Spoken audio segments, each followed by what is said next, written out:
back when I was in university, I joined the Walking and Hiking Society, and in stark contrast to the rather boring name, they oversaw some of the most exciting trips abroad the uni had to offer.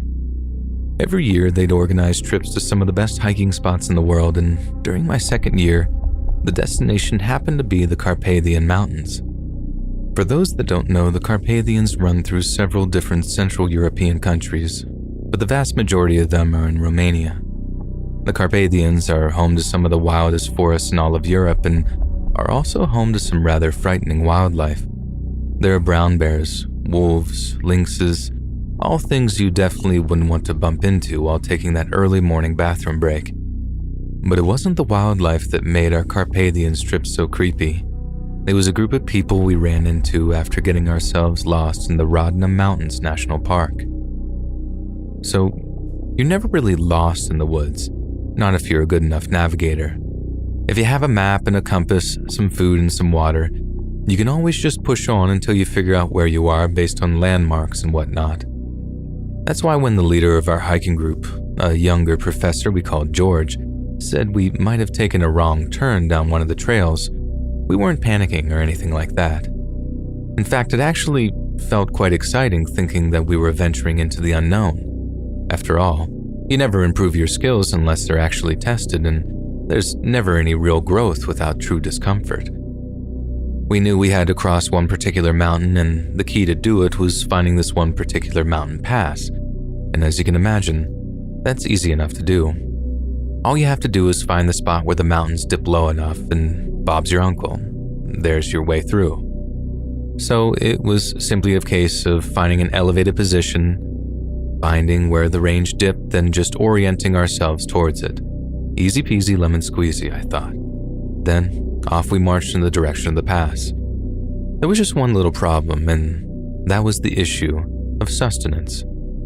Because we all focused on having an ultralight kit, we'd taken minimal food and water with us and planned to stop off at various little villages along the route in order to take on supplies. And given that we'd missed one of our village stops due to getting ourselves a bit lost, we ended up running out of our substantial food supplies. This wasn't a huge problem as we still had a few cereal bars and glucose gel packs to keep us going, and finding fresh water from mountain streams was surprisingly easy. But on the day before we planned to navigate the pass, we were all starting to feel pretty hangry as a result of the shortage. So, at one point we all decided to take a break while George and another member of the group decided to scout the area to see if they could find any sources of food, wild or otherwise. About 2 hours after they departed, they returned with some good news. They'd spotted what looked like a small village up in the mountains, one that wasn't on our maps but was definitely populated since there was smoke coming from various chimneys and whatnot. The plan was to show up, be very polite, and offer them some cash in exchange for whatever food they could give us. We didn't give a monkey's butt if we had to pay over the odds for it. We were that hungry, and we would have paid triple the going rate for a decent hot meal. So, that was all it took to get us on the move again, and with the promise of full stomachs, we found ourselves with renewed energy to walk a few miles up to the mountain village. It was definitely a bit nerve-wracking. I mean, what if they weren't friendly, or just straight up refused to sell us anything despite us offering them a fistful of cash? If we took the gamble and it didn't pay off, we'd have a terrible time crossing the mountain pass. A person can go a long time without food, and we had enough water to last us, but we'd definitely be in a bad way once we got to the next village after the pass. Passing out from hunger is bad enough at the best of times, but pass out and tumble down the mountainside, and that could be the end of you. So, you can imagine how elated and grateful we were when we reached the village, and they were actually quite welcoming to us. I say quite because as much as the bloke we offered money seemed over the moon to have us trudge into his village, some of the other villagers seemed less than impressed at our presence. I really don't mean this to sound too mean or ungrateful because they literally saved our butts out there, but a lot of them just didn't look right, if that makes sense. I wouldn't have been surprised if there was a bit of inbreeding going on, to put it that way, and some of them had this faraway, glassy look in their eyes, like there wasn't too much going on between their ears, if you get my drift. So, as much as we were happy to be eating some proper food for the first time in like 24 hours, we were quite keen on getting out of there too. We were offered goat milk and goat meat, a few baked potatoes, pretty basic food like that, and my God, did it taste amazing, even with what little seasoning they used. After that, we spent about an hour just relaxing and digesting with full-on food babies until we realized, in a bit of a panic, that sunset was fast approaching. But then when it came to asking the village head man to help us find the mountain pass, he casually refused and kept making hand gestures that we interpreted as tomorrow or in the morning. A quick show of hands showed that almost no one was focused on bedding down in the village overnight, and given that some of the other girls complained that some of the village boys had been giving them some rather unsavory looks, they'd rather take their chances camped out in the mountainside than stay in the village overnight. And given how we could literally hear wolves howling on the preceding nights, that was really saying something. So, that's how we ended up packing up our gear, thanking the village head guy after giving him a big chunk of change, and heading off into the twilight to find somewhere to camp. Once we'd walked a fair distance away from the village, we all started setting up our little tents and whatnot, got a few fires going, and after warming ourselves and laughing about the close call we had, we all tried to get some sleep before the busy day ahead of us. We really did need to get all the sleep we could get, as traversing the mountain pass was going to be a heck of a lot of work, even with the food in our bellies. It turns out, no one would get any decent sleep, on account of the visitor we received in the middle of the night. I remember being shaken awake by the girl I was sharing a tent with, who told me in this really shaky, scared voice to put my boots on. The next thing I know, I can hear George, the professor leading our group, calling out to someone. He was saying things like, "Do you speak English? Are you from the village? We're leaving in the morning and we don't want any trouble." Whoever he was talking to wasn't saying anything back, and it was around then that I put my boots on and stuck my head outside of the tent to see if I could get a look at the person. Only it wasn't just one person. It was about 4 or 5 different people, stood on a rise above our campsite, shining flashlights down onto us. At least, I think it was only that many, because that's how many torches that they were shining down on us. There could have been a lot more that we couldn't see. We didn't know who they were or what their intentions were. We had no idea if they were from the village or not, if they intended to rob us and take the rest of our money, or something even worse. Like I said, there were a few of the village boys who seemed to have taken an unhealthy liking to some of the girls in our group, and my own personal worst fear was just that they'd found our camp and were intent on dragging 1 or 2 of us away for you-know-what. Thankfully, a few of the guys came out of their tents to see what was going on. Their torches switched off and we heard the sound of boots on rocks, then silence, meaning whoever it was had retreated. And we all breathed this collective sigh of relief, but like I said, sleep didn't come easy after that, and that's if you were able to get any sleep at all. At first light, we packed up our things and headed off in the direction of the mountain pass. It was seriously tough on next to no sleep, but thankfully the food in our bellies and the fear in our chests motivated us sufficiently to make it all the way to the other side by the early afternoon. We were all elated by the time we made it across and down onto the lush green fields on the other side. It was like a little slice of paradise right before our eyes. And the best thing, we could clearly see quite a large village just a mile or 2 away, one that would certainly have access to food and, more importantly, alcohol. I personally needed a strong one after the day that we'd had, and luckily, there was a small bar in the village square that was only too happy to provide us with these big bottles of plum brandy they called palinka. And the owner of the bar was quite proficient in English too, which certainly made our lives easier, and he ended up asking us about our trip. Obviously, one of the first things we told him about was our run-in at the mountain village. How it had started out as a rather nervy encounter that turned into a seriously creepy midnight confrontation. When we told him, he gave us this rather bemused look, before telling us that we must have been confused. According to him, there were no villages around the mountain pass, and that they'd all been demolished during the communist era, with the occupants being moved onto collective farms. We all sort of gave each other these funny looks as if to say, well, that can't be right, before informing him that he was mistaken. If the government had deported all those mountain people, it looked like they'd moved right back up there as soon as the Iron Curtain fell, so to speak. The conversation then moved on to us asking why the government had done something so cruel as to deport entire villages away from their homes, and shockingly, the bar owners seemed to have very little sympathy for them. He launched off into some speech about it being the best thing for them, how they were all illiterate and they needed to be dragged kicking and screaming into the modern world. We thought this was a bit harsh, honestly. I mean, everyone is entitled to live the way they want to. At least, that's the way I see it. But he disagreed. He said if we knew the truth about what they did up there, we wouldn't be so sympathetic.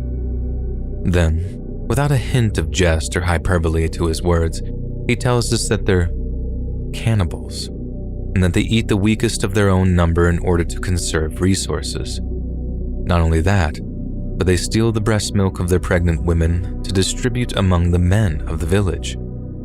That's when one of us piped up that one of the first things they'd shared with us was meat and milk. Of course, they'd claimed it was goat milk, but none of us had ever drank it before, so how would we know the difference? The man looked absolutely horrified when we told him this, then promptly walked away from our table before disappearing behind the bar. Our group looked equally horrified, at least until a few of the older members spoke up that the bloke was either seriously misinformed, horrifically bigoted, or was just playing some elaborate joke on us that he could share with his regulars for a good old laugh. This one guy named Adrian was saying something like there was absolutely no chance, that they were a bit backwards, but cannibals, no bloody chance. And I'm very much inclined to agree with him on that. We were in Romania, not some random isolated island, and given the grinding poverty they were suffering, it was almost an impossibility that they'd share anything as precious as milk with us, even if they were bloody paying.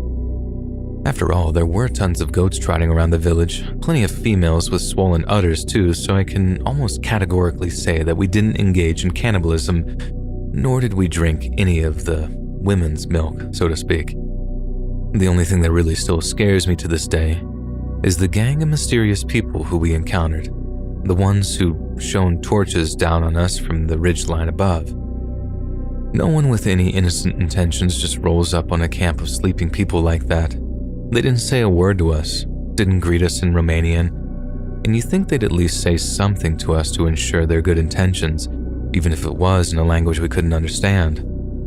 After all, it's all in the tone of voice and not so much exactly what you're saying. It makes me wonder what would have happened if there hadn't been so many of us, if it had been just all girls or the lads hadn't come out of their tents for an unintentional show of force. Sometimes I don't think they were just curious about us. Sometimes I think that they had something very, very bad in mind for us, and we're all extremely lucky that they didn't go ahead with whatever they were planning. I don't think it was the nicer guy who fed us either. I don't think it had anything to do with him. I think it was the younger lads who had been ogling the girls in our group, and I think they'd have been monsters given half the chance. All in all, it was a wonderful trip, just one that was slightly marred by a rather unpleasant nocturnal encounter. The people we met in Romania were, for the most part, some of the kindest, most welcoming people one could ever wish to meet. But there were a small few, and I say this in no uncertain terms, that might have done things to us that meant we never made it home, alive.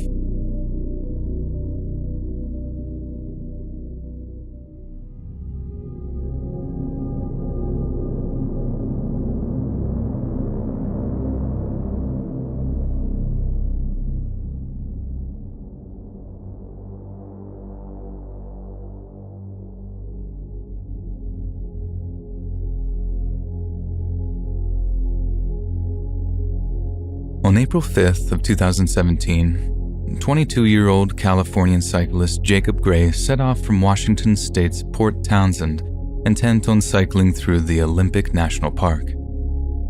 The bike he was riding was a specialized hard rock that some believe was slightly too small for Jacob, who was just an inch below 6 foot. Yet the bike had sentimental value, as it was a promotional model that his father had won at a contractor's show raffle. Attached to the rear of the bike was a used red and yellow child trailer, one that Jacob had loaded with the camping gear before setting off into the wilderness. Jacob was later sighted in Indian Valley in a long crescent lake on April 5th, while on the morning of April 6th, a woman drove past him as he rode down the Solduck Hot Springs Road. Then, later that afternoon, she noticed his distinctive red and yellow trailer on the side of the road. It wasn't a good place to camp or stash a bike for long, as it was highly visible among the foliage. Jacob was nowhere to be seen, but little did the woman know, Jacob would never be seen again. A few hours later, his abandoned gear was found by park rangers, who noted something odd about the setup. A bow was lying on the ground next to the abandoned bike and trailer, and not only were arrows jammed into the dirt near the bike itself, but arrows seemed to have struck the red and yellow trailer which held Jacob's possessions. The ranger in question, a man named John Bowie, then proceeded to search the immediate area, believing the bike's owners may have stopped at a nearby spring to collect water. But again, Jacob was nowhere to be seen. Bowie then contacted a fellow park ranger and asked him to recheck the area the following morning. He expected the bike's owner to have returned to remove his gear, but the frame and trailer were still there on the morning of April 7th. A park ranger then searched Jacob's abandoned gear and found a list of phone numbers which identified the gear's owner as Jacob. He then contacted one of the people on the list, who turned out to be Jacob's sister, Mallory. Then once Jacob's parents were informed of his abandoned gear, the grave nature of the situation became clear. At that point, Jacob Gray officially became a missing person. The next day, the Clallam County Sheriff's Department combed over the area using around 30 different deputies and sniffer dogs to try to track down the missing cyclist. Yet even with all the manpower, they failed to locate him. A few days later, the Sheriff's Department enlisted the help of volunteer trackers from the Olympic Mountain Rescue. This team of dedicated specialists were much more adept at tracking the movements of missing people, and as they searched, they made a series of curious discoveries. They found compelling evidence that someone, most likely Jacob, had swapped a pair of hiking boots for running shoes before walking to the edge of a nearby river. There, they appeared to have slipped and fallen, leaving a distinct mark on a mossy rock. Yet about 30 yards downstream, there were signs that this person had managed to pull themselves out of the river, eliminating the prospect that Jacob had drowned before being carried downriver. They doubled down on this theory by having team members search the log jams further down the river, but no trace of any body was found, and the search continued. Yet despite the ongoing efforts, on April 14th, the status of the search for Jacob Gray was changed to that of limited continuous search. This meant that rangers were no longer looking for a living person, as it was believed to be impossible for Jacob to have survived almost 2 weeks without protection from the elements. Search and rescue teams moved on to other tasks, leaving the search for Jacob to be headed up by volunteers only. This was extremely demoralizing for Jacob's family, but they refused to give up, and over the coming months, they personally organized at least a dozen searches of the Olympic National Park. Flyers were posted on park kiosks and gas stations in the Port Angeles area, and a team consisting of Jacob's friends and relatives handed out leaflets to people hiking through the park. This culminated in a huge 100-man search along the Solduck River in July of 2017, but only a pair of Burnside brand shorts in Jacob's size were recovered, a pair that matched an item he'd been given as a Christmas gift that previous year. This briefly renewed the family's hope of finding Jacob alive, but over the year that followed, the lack of any additional findings meant that the searches had to be scaled back, and a grim acceptance set in that they'd never see their beloved Jacob alive again. More than a year later, on Friday, August 10th of 2018, a team of biologists ventured into the Olympic National Park in order to study marmots.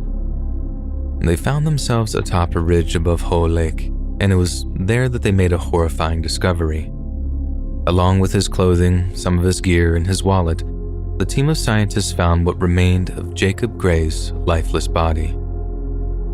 This spot was more than 15 miles from where Jacob abandoned his bicycle, so what exactly prompted the young man to abandon his things before climbing up so far into the mountains? Despite the discovery of a bow and arrows near his abandoned bicycle, and after identifying Jacob via his dental records, a coroner argued that there was very little evidence of foul play. He had a cigarette lighter, insulated clothing, and plenty of food with him at the scene where the body was found.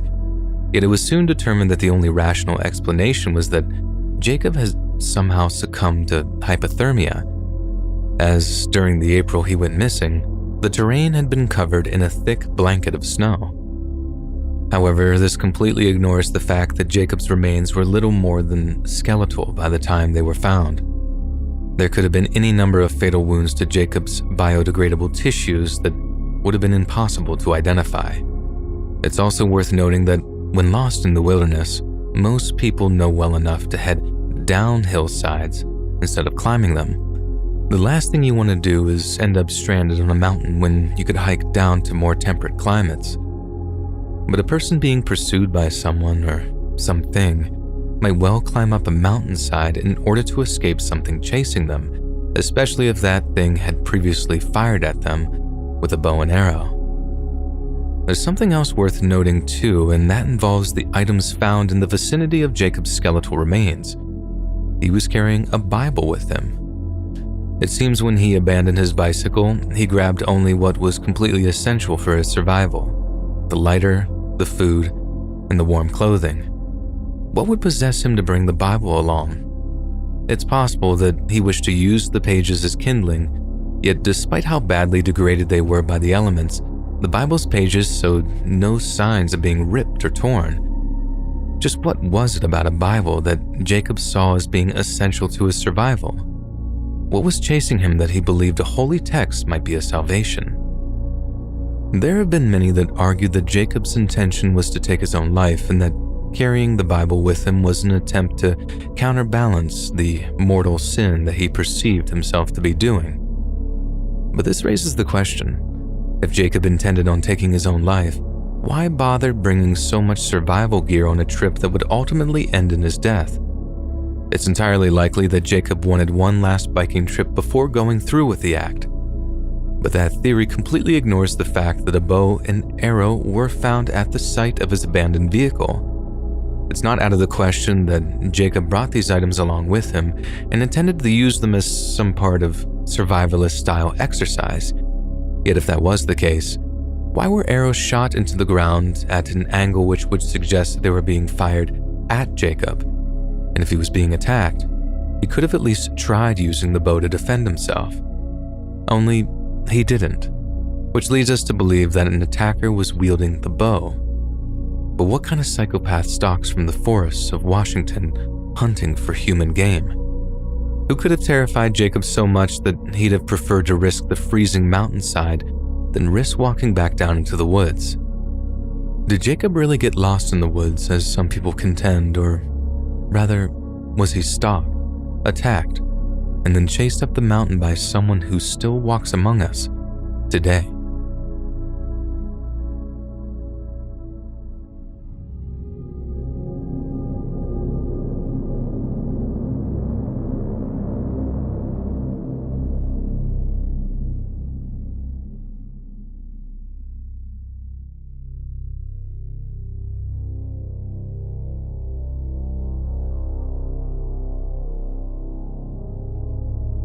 Born on October 10th of 1954, Juliana Kopcke was born in the Peruvian capital of Lima to German biologist Hans Wilhelm Kopcke and his wife, ornithologist Maria Kopcke, who were in the employ of Lima's Natural History Museum. When Juliana was just 14 years old, her parents departed Lima to establish an Amazon jungle research station known as Panguana. According to Juliana herself, she became a jungle child, learning more about survival techniques than mathematical equations. Her schoolhouse was Panguana and her playground was the jungle itself. Yet despite such an unorthodox education, the Kopkes took their daughter's education very seriously and ensured that she both studied the correct materials and took the proper examinations.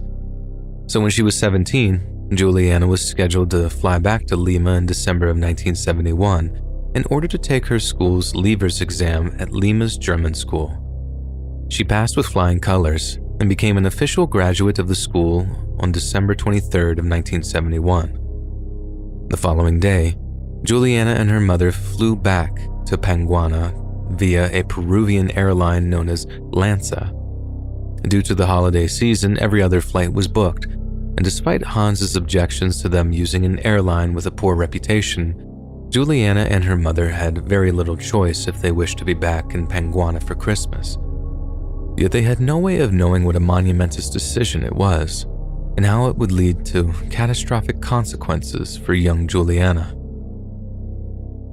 In the middle of the flight, Juliana's plane was struck by lightning, and unlike modern aircrafts, the Lanza airplane was both poorly designed and poorly maintained.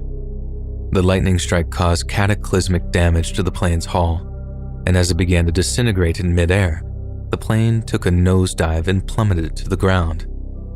The craft separated into pieces during the descent, and Juliana's seat was torn from its moorings. Within seconds, she found herself falling 2 miles down into the rainforest below. It seems impossible that anyone could survive such a fall, but incredibly, Juliana somehow endured.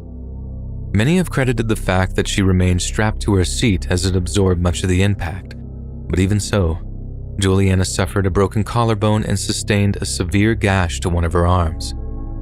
She was the flight's only surviving passenger, as every single other person aboard perished in the crash. Yet, even though she just survived a 10,000-foot fall, her hellish feat of endurance had only just begun. For the next 9 days, Juliana was forced to limp through the humid, insect-infested forest, surviving on nothing but rainwater and half-rotten fruit that had fallen from the surrounding trees. She was practically eaten alive by blood-sucking insects, and as maggots began to infest her wounded arm, the pain was almost unendurable. Anyone else might have died within just a few days, but thanks to her experiences growing up in a jungle environment, Juliana was able to utilize the skills she'd learned as a child in order to sustain herself, as well as avoiding the many death traps that such terrain presented.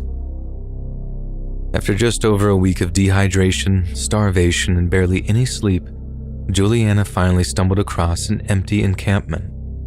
She rummaged through the camp supplies, giving herself basic first aid, but there was still the matter of ridding her wound of the maggots that had infested it.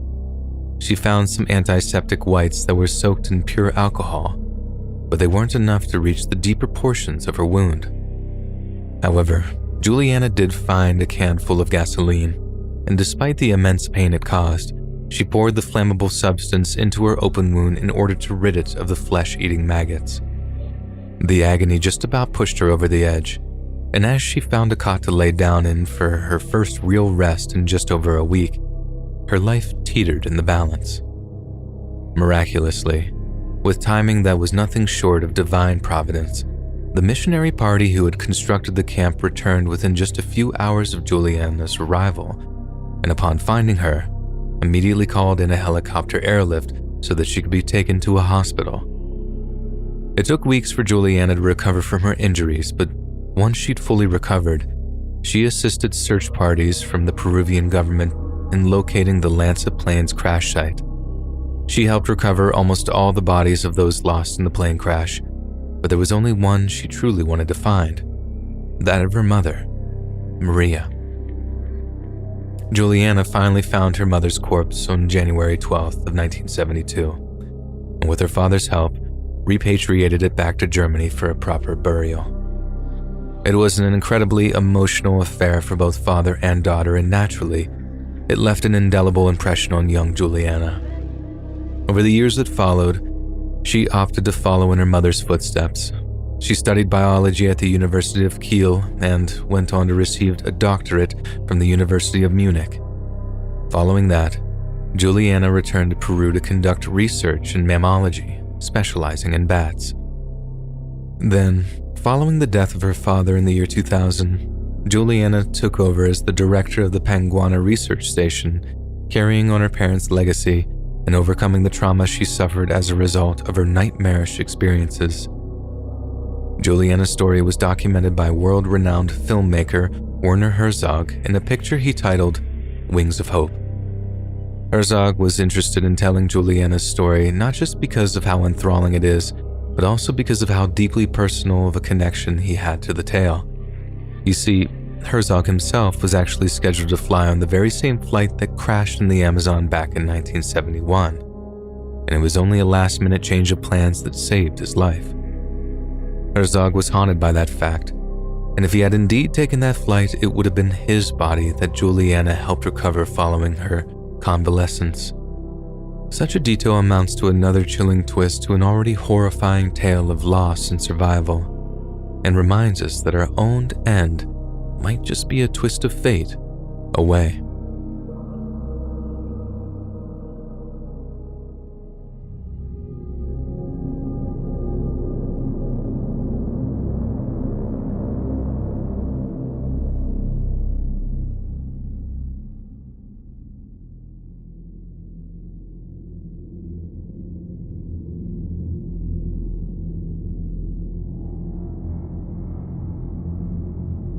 On the night of November 14th, 2015, two Welsh brothers named Andrew and Mark Middle were out camping in the Clocainog forest in northern Wales.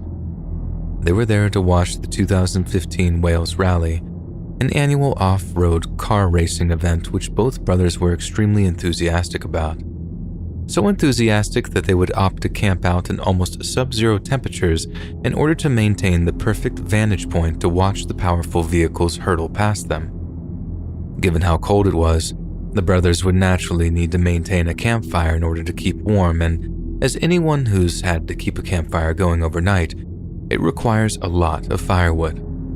The brothers had collected an ample stack of dry kindling that afternoon, but as the night set in and a brisk November chill set in, they found their supplies of firewood dwindling. Apparently, it was Mark's turn to go out and collect some, so he grabbed his flashlight, threw on his woolly gloves and hat, then set off into the pitch-black forest to gather firewood. It's more than likely that, given the time of year, the forest floor was very cold and damp during the night, and we can quite safely assume that Mark Middle's search for sufficiently dry kindling took him much further from his campsite than he would have liked. Then, before he knew it, all of the trees started to look the same, and among the dense, verdant foliage, he realized he'd lost sight of the warm glow of his campfire. Realizing he'd gotten himself lost, Mark called out to his brother, who immediately responded. Then all Mark had to do was follow the sound of his brother's voice and he'd soon be back at camp. Yet the Clocainog forest is so dense and wild in places that a few blind footsteps might send him crashing into the dirt below. So to ensure this didn't happen, Mark shone his flashlight on the ground beneath him to make sure that he was clear of trip hazards. Back at camp, Andrew Middle was only mildly concerned about his brother calling out to him. Although it was very dark, Mark hadn't walked far, and he would most definitely be able to find his way back to camp from the sound of his voice. What followed was a variation on the famous pool game Marco Polo. Mark would call out to Andrew, and Andrew would call back, until suddenly, Mark went quiet.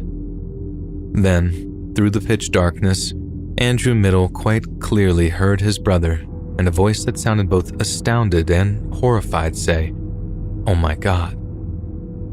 Andrew recognized the fear in Mark's voice immediately and asked his brother what the problem was. Mark stayed quiet for a second, staring in disbelief at the object at his feet, then called out to his brother, "I think you better come and see this." Andrew grabbed his own flashlight and rushed out to find his brother white as a sheet and staring at the ground. Andrew then looked down to see what he was looking at, then muttered his own exclamation of, "Jesus Christ." Half buried in the earth, caked in moss and filth, was a human skull. Mark and Andrew quickly made their way back to their campsite and immediately contacted police. Emergency services received the call at approximately 8:35 p.m., and by 9 that night, a local police officer had arrived at the scene to confirm the discovery. The officer was quickly followed by a forensics team who sequestered the area off before searching for additional human remains. Hidden just beneath the earth, the team discovered a complete human skeleton that they believed had been deposited there between the years of 1995 and 2005. It was only then that the Middle brothers were informed of something truly horrifying, that the ground they'd been camping on had been once used by notorious serial killer Peter Moore as a dumping ground for men he had murdered. They hadn't just pitched their tent on any old patch of forest. They'd made a camp on a veritable graveyard.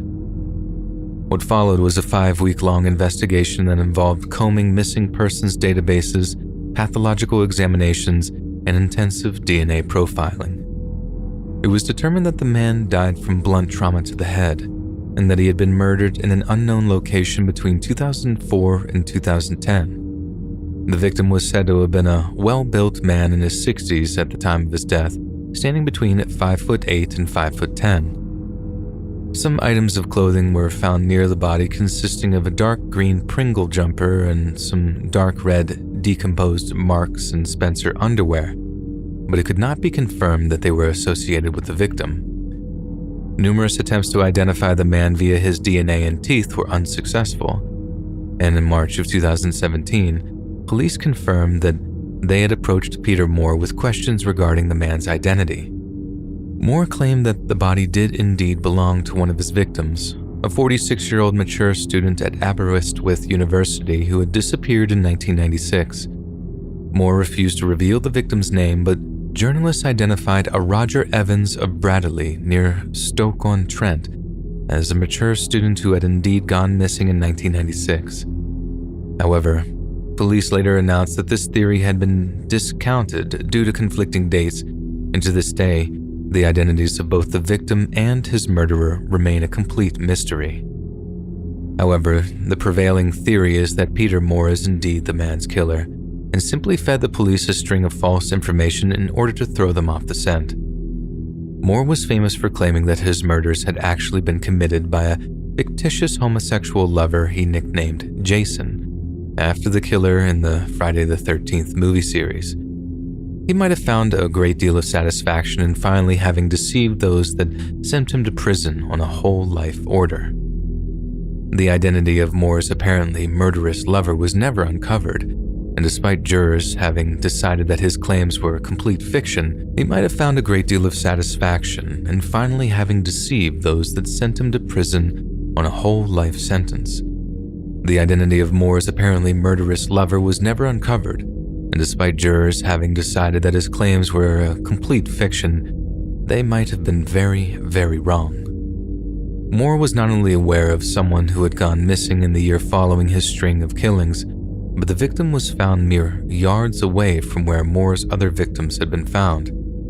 There's a very good chance that Moore was indeed involved in the murder in some capacity, but if he didn't personally murder the victim, who did? Is it possible that Moore wasn't lying when he spoke of this Jason character? Is it possible that he'd been part of some kind of kill team back in 1995 when he committed his crimes? Or did the body simply belong to Moore's uncredited fifth victim? One, his record will forever remain untainted by this fifth body thanks to a well-thought-out deception. As frustrating as it may be, these are questions that might never be answered, and with Moore rapidly approaching his 76th birthday, the time to get concrete answers is quickly running out. So, next time you're camping and you're out collecting firewood, be careful where you tread. Instead of finding something to warm your bones, you might find something that will make your blood run cold.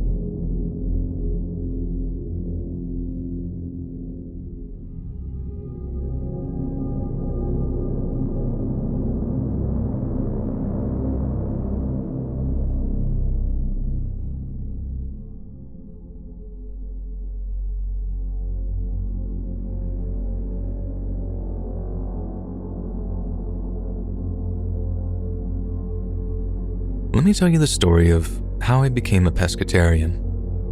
I had a very privileged upbringing in New England. I'm talking very privileged. The old stereotype is that every little girl wants a pony for her birthday, And my reality was that I actually got a pony for my birthday, my 12th to be exact. He was a Cremello Welsh pony, and it was love at first sight. I named him Custard, and during the summer of 1997, I rode him almost every single day. I mostly rode him around the land my family owned just outside of Norwalk, Connecticut. But most weekends I ride him further afield with my mom, who owned her own house and knew the best riding trails in Fairfield County. It got to become a regular thing, and as I learned more and more about Custard and how to take care of him, the more I became convinced that the rest of my life was going to involve horses and ponies in some shape or form. It became my dream job, something I thought would fulfill me and sustain me until retirement. But one day, someone took that dream away from me in an event that changed my life forever. For the longest time, Mom would always ride ahead on her prized Andalusian, saying that she'd only let me lead once I had proper control of Custard. Or there came a point when I asked for her, like the 1,000th time, and she finally looked back at me and nodded with a smile. I was so excited. All I ever wanted was to feel free like that, cantering with Custard through the woods, feeling like we could ride all the way down to Mexico, just like the cowboys in the movies my dad loved. Half the reason I called my pony Custard was because it was what I used to call General Custer when I was only half out of my baby talk years. And although we always rode in the prim and proper hard hats and jodhpurs my mom always wore, in my head, I was always in a plaid shirt and jeans minus the spurs, but always topped off with a well-worn Stetson. I guess I rode a little too far ahead at some point because when I slowed down and brought Custard to a stop, I looked around and didn't see Mom behind me. I know I should have just turned back to meet her, but it felt so good just being alone out there in the woods, just me and Custard alone in the wild frontier. So instead of turning around and cantering back to meet her, I just kept Custard trotting along the trail nice and slow, soaking up how quiet and still everything was on that unseasonably balmy fall afternoon. I guess that should have been my first warning. There was no bird songs, no sounds, but those of Custard's hooves padding through the soft dirt below us. Then, just as I was about to call out for my mom, my whole world ended in the space of maybe only half a second. For long stretches of our rides, I'd look down at the back of Custard's neck and at the top of his head, just completely and utterly smitten with him. I loved his ears and the way they'd twitch and tense as he listened to different distant sounds, how his blonde mane glowed golden whenever sunlight hit it. I was doing exactly that just as I was about to call out for Mom, so my eyes were right where they shouldn't have been when his just disintegrated before my eyes. The loud bang in the near distance barely even registered as he fell over to one side and hit the dirt hard, mainly because he'd trapped my left leg under him and the pain that shot through it was like nothing I'd ever felt before. Then, because I was trapped, I was held in place and basically forced to witness what remained of my poor Custard's head. And that was the only mercy, really, knowing he hadn't suffered at all when the bullet that killed him passed through his skull. But my God, the mess it made. Seeing all that raw flesh and brain matter spread across the trail, it literally scared me for my life. The hunters made it over to me before Mom caught up, obviously terrified by the sounds of my screams. We later found out that they'd gotten lost in the woods and had lost track of where their hunting grounds ended and where the horse trails began. I don't know what their problem was, if they were just dumb or in some way malicious, but they claimed they thought Custard was a deer or something, that their hide made it hard to tell, but they just took the shot anyway. Mom made sure that they faced the full force of the law for what they did, had them arrested, sued them for damages, the whole 9 yards. She remained convinced that it was no accident until the day she died, and honestly, I'm inclined to believe her. And I'm glad that they had their various licenses revoked for life. People like that don't deserve Second Amendment rights. Either they're too dumb or too evil to be allowed to own guns. It just sucks that they didn't receive any prison sentences or anything. They took a life. They deserve to be locked up, in my opinion. But the laws in this country basically turn animals into property, and killing one that belongs to a person is basically no different than breaking one of their car windows. I had to go through a lot of therapy just to be able to go outside again following Custard's death, and I still find it extremely triggering to see horses anywhere, hence why I was never able to follow up on my dream of working with them or ponies. I also found myself extremely adverse to almost all kinds of meat afterwards, as it just reminded me of all of that.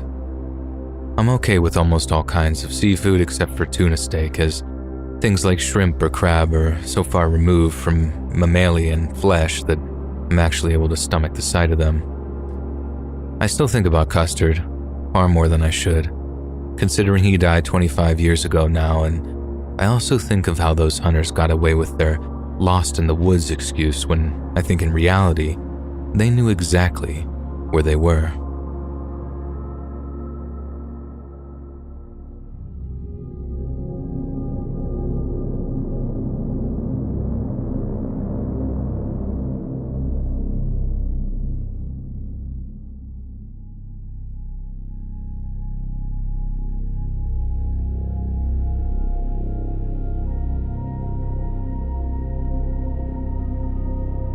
I'm from a place called Plymouth in southwest England, and for the longest time now, I've gone on long runs over the weekends to keep up with my fitness. Last June, I decided to go for a long one along the cliffs and through the forests of Bulberry Down and over Beck's Gardens. I've never been before, and I've heard it's a really beautiful place, with the sea air really invigorating you as you run. But just as I was getting closer and closer to the 10th kilometer mark, the old brain fog started to descend. I got myself a bit lost and ended up missing the turn I needed to go back on myself so I could get back to my car. The next thing I know, I'm seeing signs for a little town called Sulcombe, but since it was coming up to about 4:30 and it was still bloody roasting out, I thought I'd just head into the village, maybe grab some water, then ask directions back towards a place called Marlborough so I could run back towards the place I'd parked my car. Anyways, as I'm running down this hill into Sulcombe, I suddenly find myself really needing a wee. Just one of the problems you face when on one of those long runs. The water you drink just comes right out the other end in like half an hour. But luckily, there was this wooded area where I thought I could just hop off the road to drain the main vein behind a tree. So as I said, I took a quick look around to make sure no one was watching. Then I ran up this little grass verge and into the woods. I'm still thoroughly lost at this point, having never been anywhere near Sulcombe before, but I thought I'd be relatively easy just to ask for directions and be on my way within the hour. Little did I know, I wouldn't be running back towards Marlborough or my car. I'd be headed back to it in a police car after stumbling across something truly horrifying after taking a whiz. So I take my leak, then as I'm walking back towards the open road, I see something lying in the dirt, wrapped in bin bags. As weird as it sounds, my first thought was that I'd stumbled across the dumping ground of some local serial killer, but it was just a bit of melodrama in my head talking, just a dark joke that I thought would remain exactly that. Besides, it wasn't shaped like a body. It was more just like a jump covered in a bin liner, more likely to be someone's fly tipping than anything else. But then as I got closer to pass it on my way out of the woods, the smell hit me. I'd never smelled death like that before, but I knew what it was. If you've ever left some chicken in the fridge a bit too long, and there's that gag-inducing ammonia smell, it was just like that.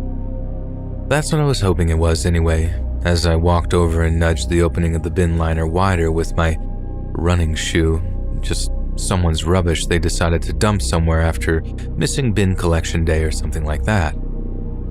The first thing I saw was like a cut of meat, like perfectly sliced too. But then I saw what was obviously the stump of a person's neck on top of their shoulders. They'd been decapitated.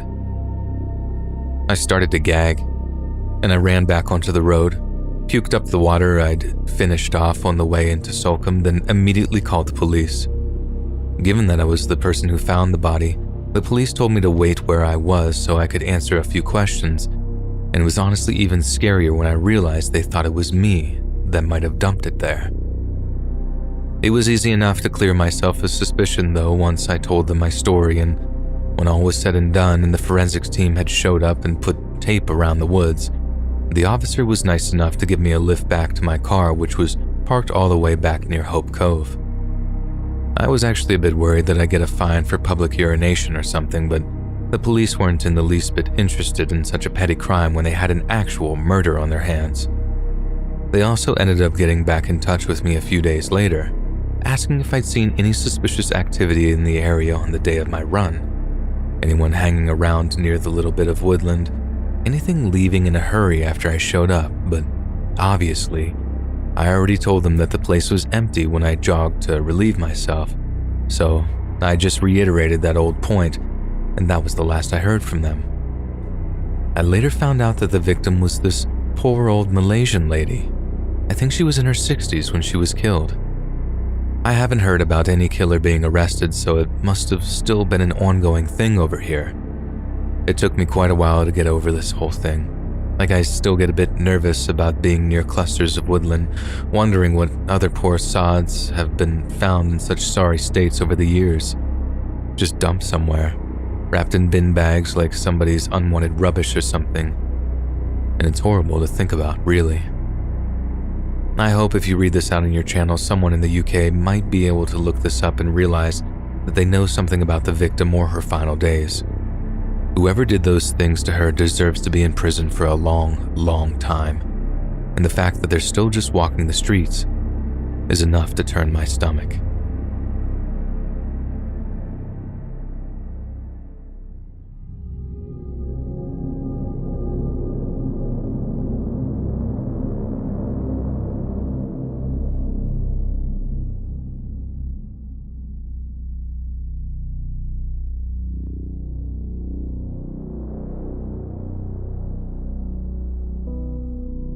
In the words of the infamous and multiple prison escapee Richard Lee McNair, thank God for prisons. There are some very sick people in them, animals you would never want living near your family or the public in general. I don't know how corrections staff deal with it.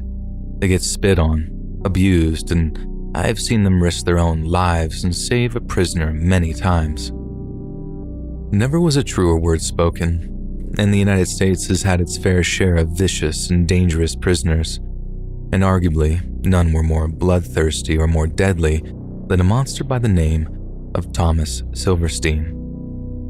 Silverstein was born to a divorced mother in Long Beach, California on February 4th of 1952. His mother, Virginia Conway, divorced Silverstein's biological father while he was still in the womb, then married and eventually divorced another man before settling with a one Sid Silverstein, from whom Thomas inherited his surname.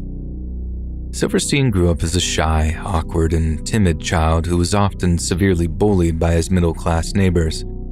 Not only was he singled out as a lower-class child of divorce, but his adopted second name meant that he was often mistaken for being Jewish, which meant that Thomas became the victim of some unforgivably vicious anti-Semitic comments. When Silverstein would arrive home in tears, seeking comfort from his mother, she would rebuke his innocent vulnerability and demand that he take violent revenge on those that had wronged him.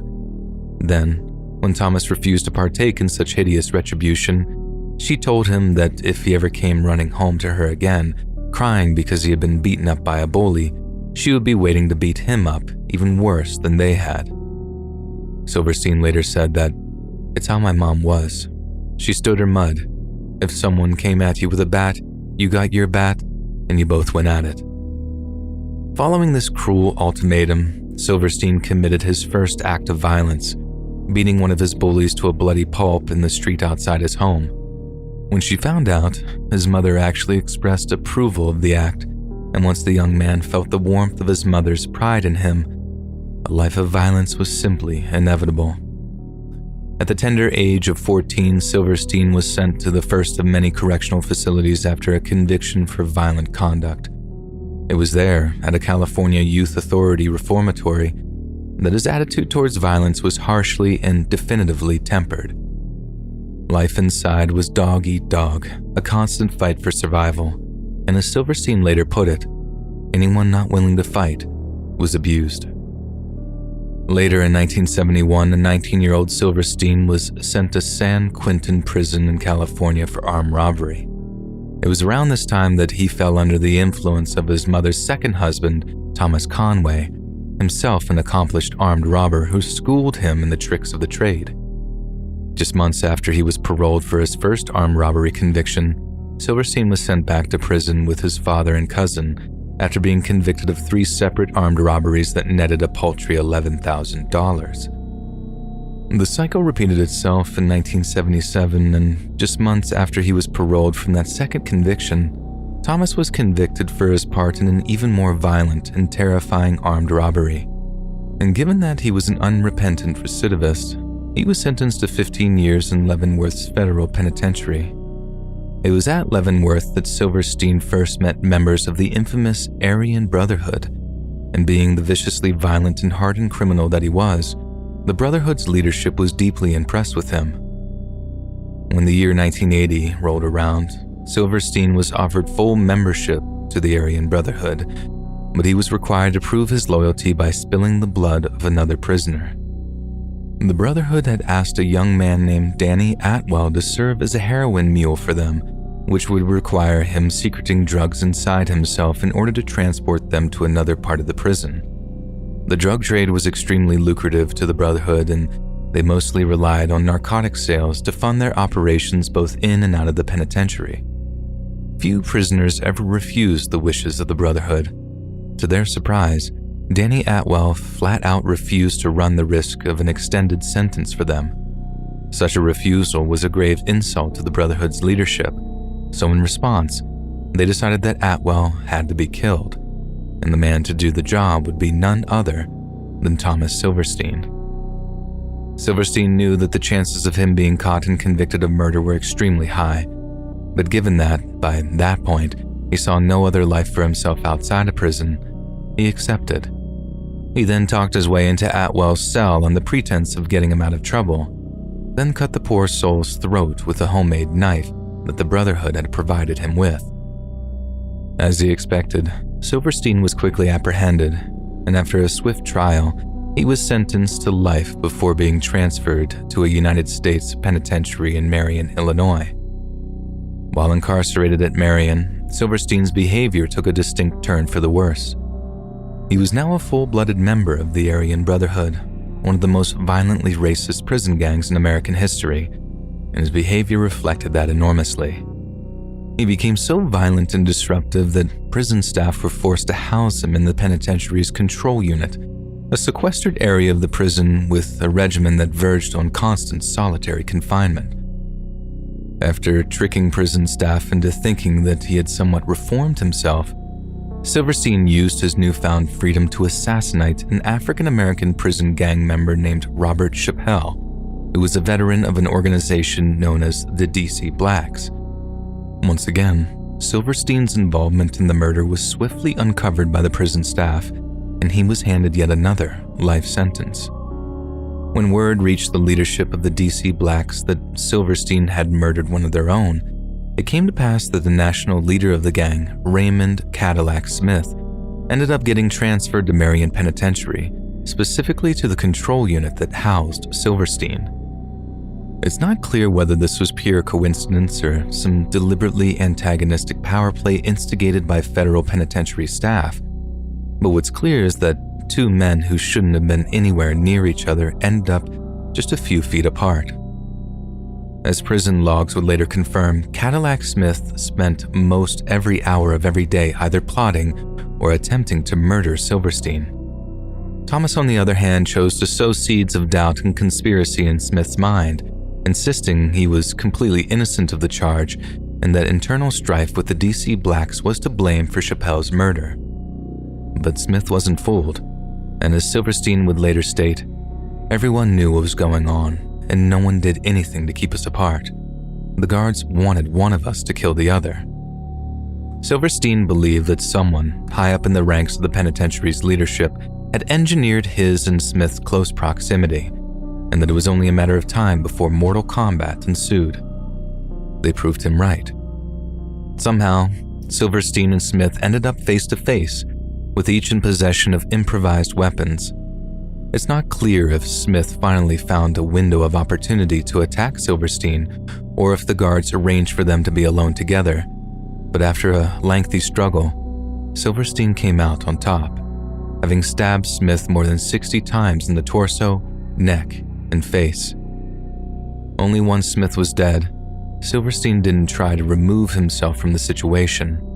After all, it was a hard-fought victory, one that had been a long time coming. He ended up dragging Smith's bloodied corpse up and down the cell block, showing off his trophy to his fellow prisoners and hallowing about how he just slaughtered the DC Black's longtime leader. The murder ended up with Silverstein receiving yet another life sentence, and this time, it was without the possibility of parole.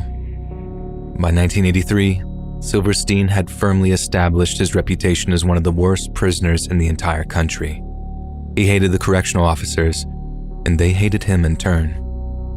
But one officer in particular despised Silverstein with a passion and dedicated a great deal of his time to making his life torture. Some say that correctional officer Merle Klutz deliberately harassed Silverstein for almost a year, doing anything and everything he could to make his life harder than it had to be. In one instance, Klutz was said to have entered Silverstein's cell while he was painting, Silverstein's only creative outlet, and one he seemed to treasure beyond words. After making a few derisive comments on his artistic skills, Klutz apparently took down a few of Silverstein's paintings and tore them up right there in front of him. Silverstein was apoplectic with rage, yet he had no recourse whatsoever. If he killed a prison guard, he would surely get the death penalty, and although Silverstein feared very little in life, he feared death. Yet as the harassment continued, day after day, week after week, Silverstein found that he had less and less to lose. If Klutz was determined to take everything away from him, then he'd find a way to take everything from Klutz in turn. Then, on October 22nd of 1983, Klutz let Silverstein out of his cell to take a shower. As they walked, Silverstein began limping and complained to Klutz that he was in serious pain. Klutz harbored no sympathy and kept on walking, telling Silverstein that he had a set amount of time to wash and would not be waited for. Yet as Klutz passed Silverstein in the hallway, he fell into a carefully planned trap of the murderer's creation. Silverstein stopped outside the cell of another inmate, who unlocked his handcuffs with a homemade key and handed him a prison shank, all in one fluid motion. Silverstein then kept his hands firmly behind his back as he continued to limp towards an ever-impatient Klutz. Then in one fell swoop, he pounced. Klutz was stabbed so many times that he was dead before his fellow correctional officers could even restrain his attacker. Then minutes later, the entirety of Marion Penitentiary was placed on an indefinite lockdown, which ultimately lasted for 23 years. Klutz's murder had sent shockwaves through the prison staff community, and tens of thousands of them wrote letters to the Department of Corrections demanding safer working conditions for themselves and their colleagues. As a result, a brand new kind of federal prison was designed, one that would be christened Super Maximum Security. The first of its kind was Florence Penitentiary in Colorado, and one of the first inmates transferred there was none other than the prisoner who inspired its design, Thomas Silverstein. Following Klutz's murder and prior to his transfer to Florence Supermax Prison, Silverstein was transferred to a United States penitentiary in Atlanta, where he was placed in complete solitary confinement. A note on his file specified that he was to have no human contact due to the danger he presented to the correctional officers. Silverstein later claimed that this no human contact status was basically a form of legalized torture reserved for those who had killed correctional officers. This prompted a Bureau of Prisons official to publicly state that when an inmate kills a guard, he must be punished. We can't execute Silverstein, so we have no choice but to make his life torture. Otherwise, other inmates will kill guards too. There has to be some supreme punishment. Every convict knows what Silverstein is going through. We want them to realize that if they cross the line that he did, they will pay a heavy price. If this story hasn't quite made it clear how completely evil Thomas Silverstein was, let this last anecdote put it beyond all doubt.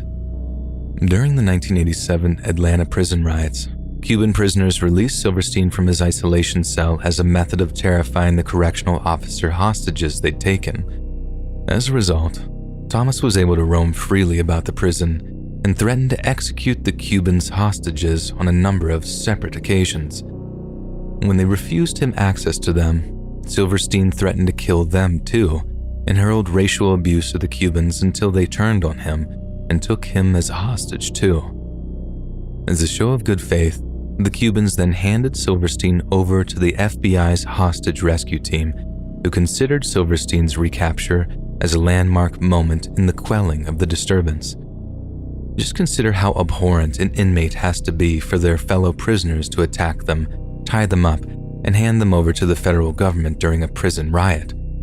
When that type of contempt is comprehended, then you have an idea of how other hardened criminals felt about Thomas Silverstein, who was without a shadow of a doubt one of the most vicious and violent prisoners in United States history. In the end, Silverstein's life would end as the result of a sharp implement, just not in the same way you might expect. He died on May 11th of 2019 at St. Anthony's Hospital in Lakewood, Colorado after suffering complications following heart surgery. He spent an incredible 36 years in solitary confinement, but shockingly, that's not even the record for the longest a U.S. prisoner has spent in such conditions. There are plenty of debates over who served the longest in solitary confinement, and many of these arguments hinge on whether the confinement was cumulative or concurrent. But one thing is clear: Thomas Silverstein deserved every moment he spent deprived of human contact. Those who relinquish their humanity deserve nothing less.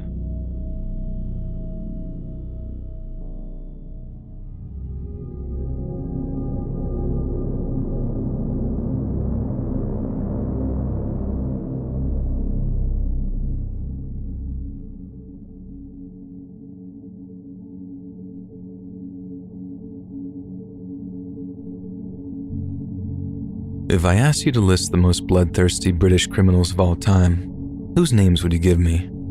Perhaps you'd say Ian Brady, Dennis Nilsen, Fred West, or even Victorian London's own Jack the Ripper. There are most definitely other names which belong on that list, but one that seems to be continuously neglected, unknown to even the most ardent true crime aficionados, is that of Robert John Maudsley. Robert was born on June 26 of 1953 into a family of 14 in the English city of Liverpool. Due to the immense number of siblings he had, Robert's parents were almost completely incapable of feeding or clothing him due to crushing financial constraints. This led to him being placed in a Catholic orphanage in the nearby village of Crosby, as local authorities quickly established that not only was Robert being maltreated in his parents' care, but he was also being abused by his father and older siblings. Around the time of Robert's 8th birthday, his father approached the orphanage with proof that he was financially capable of caring for the boy. He had recently been promoted at work, and the additional income made him eligible to apply for custody. A short time later, the orphanage returned Robert to the care of his family, but this only meant that the disgusting abuse could resume, and this time, it was far worse than it had been previously. The abuse soon came to the attention of Liverpool's Department of Social Services, who intervened on Robert's behalf and once again removed him from his parents' care. Maudsley would later state that this constant instability, coupled with incessant abuse at the hands of his own parents, would leave him with deep psychological scars. Robert escaped Liverpool as soon as he could and moved down to London in the late 1960s. But work was not easy to come by, and even when he could find work, his behavioral problems meant his employment rarely lasted long. Robert's lack of employability was also exacerbated by his increasing reliance on hard drugs, which he used to stave off a deep and debilitating depression. It wasn't long before Robert turned to illicit means in order to support his habit. He became a male escort, frequenting London's Soho district, where he propositioned those who visited the areas at many of the gay bars. Given his heterosexuality, this took a heavy toll on Robert's already failing mental health, and after several botched attempts at his own life, he was forced to seek psychiatric help. In one lengthy chat with a London-based psychiatrist, Robert confessed to hearing voices in his head, some of which implored him to murder his own parents. Naturally, the doctor talked him out of such a hideous act of violence, but it seems that Robert's thirst for a bloody revenge against a society that had continually mistreated him continued to fester within. In 1974, Robert was still selling himself in and around London when he was propositioned by a man named John Farrell. They arranged to meet in the suburb of Wood Green, and after picking Robert up in his car and driving him to a secluded area, John began to show him a series of photographs depicting distressed young children. When Robert asked him what the purpose of this was, John Farrell replied that they were all children that he had abused at some point in the past, and that he carried photographs of them as grim trophies of his exploits. Himself a victim of abuse, Robert Maudsley flew into a murderous rage at this revelation and strangled Farrell right there in his own car. Following the murder, Robert handed himself in to the local police, confessing to the murder and pleading for psychiatric care. It was later determined that, due to his past traumas and shattered psyche, Robert was completely unfit to stand trial and was therefore sent to Broadmoor High-Security Psychiatric Hospital in the English county of Berkshire. You may be forgiven for thinking that Robert was genuinely remorseful over the murder he committed. After all, he did hand himself in over to the police. Yet the reality was that the murder had provided Robert with a deep satisfaction. It was the revenge he'd been craving for years by that point, and afterwards, he only wanted more. In 1977, Robert discovered that he was sharing one of Broadmoor's wings with a convicted child abuser by the name of David Francis. He then spent around 2 or 3 weeks befriending Francis, sharing cigarettes and sweets with the man until his trust was earned. Then, after luring Francis into a cell, Robert attacked him, and after restraining him with a length of torn bedsheet, Robert proceeded to torture Francis to death over the course of 9 long hours. Incredibly, Robert managed to completely avoid an outright murder charge, citing his past abuse at the hands of his siblings and parents. Instead, he was convicted of manslaughter, but with a special addendum stating that he would never be released from prison. This was probably on account of the fact that Robert was completely remorseless when faced with a charge, and stated that he would kill any and all abusers of children that he encountered either in prison or on the outside.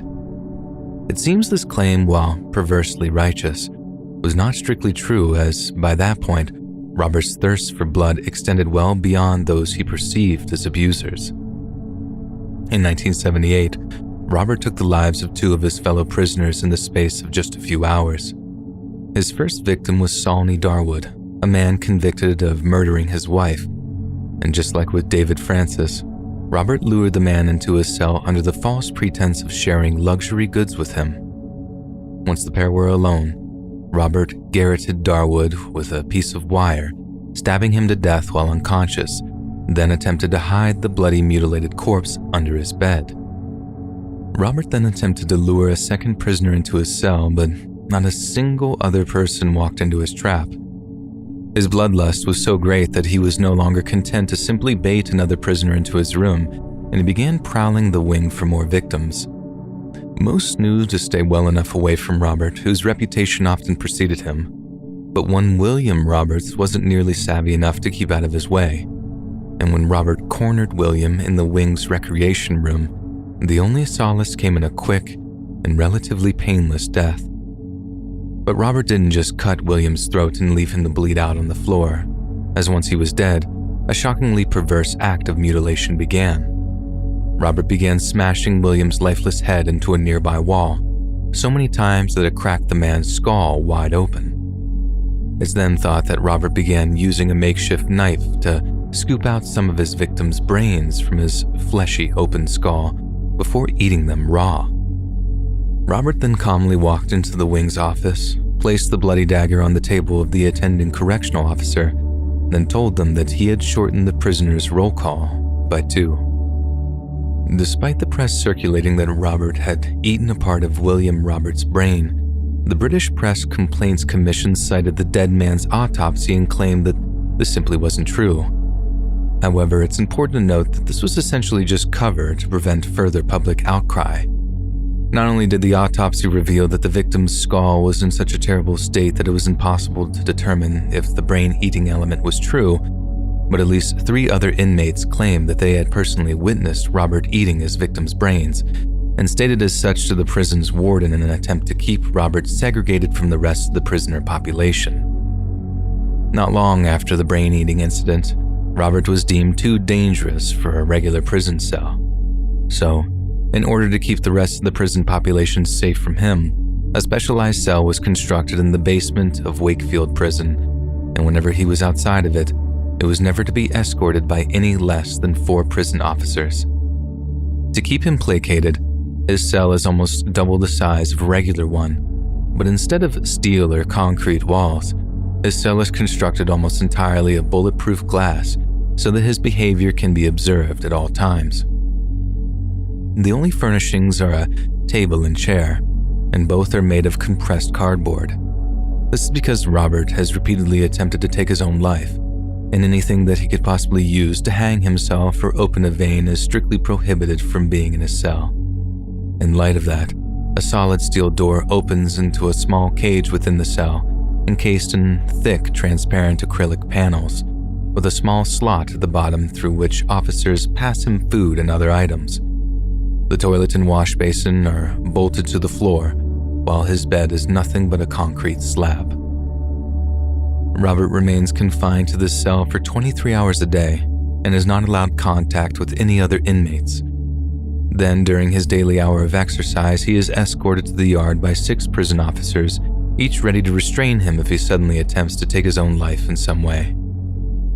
In March of the year 2000, Robert begged prison staff for the terms of his solitary confinement be relaxed, but thankfully for his fellow prisoners, his request was denied. He then asked for permission to take his own life via a cyanide capsule, and again, this was denied. In a last gasp to maintain what was little left of his sanity, he asked for a pet parakeet, but prison officials were so suspicious that he might eat the poor thing alive that this request was also denied. Prisoners like Robert remind us of the quote from Richard Lee McNair, the one where he mentions prisons being a blessing on society. The idea that Robert could be free to walk among us, a man said to have eaten another's raw brains, is far more terrifying than any movie monster or campfire ghost story. Because Robert is real, and he is very, very dangerous.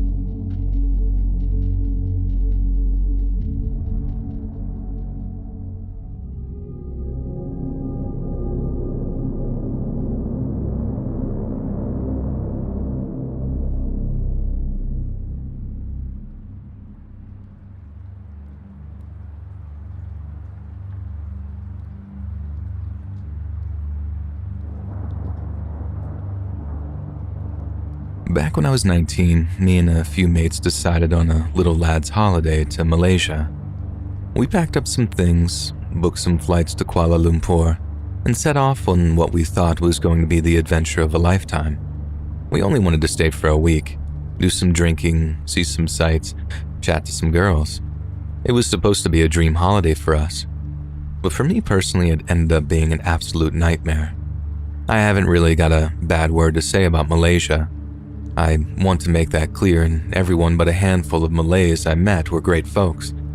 And despite it actually being me who's one of the idiots in this story, I'm not evil, but I definitely shared a space with some people who were.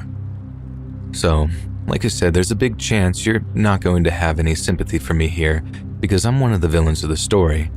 Not nearly as much as a villain as some others, but a villain nonetheless.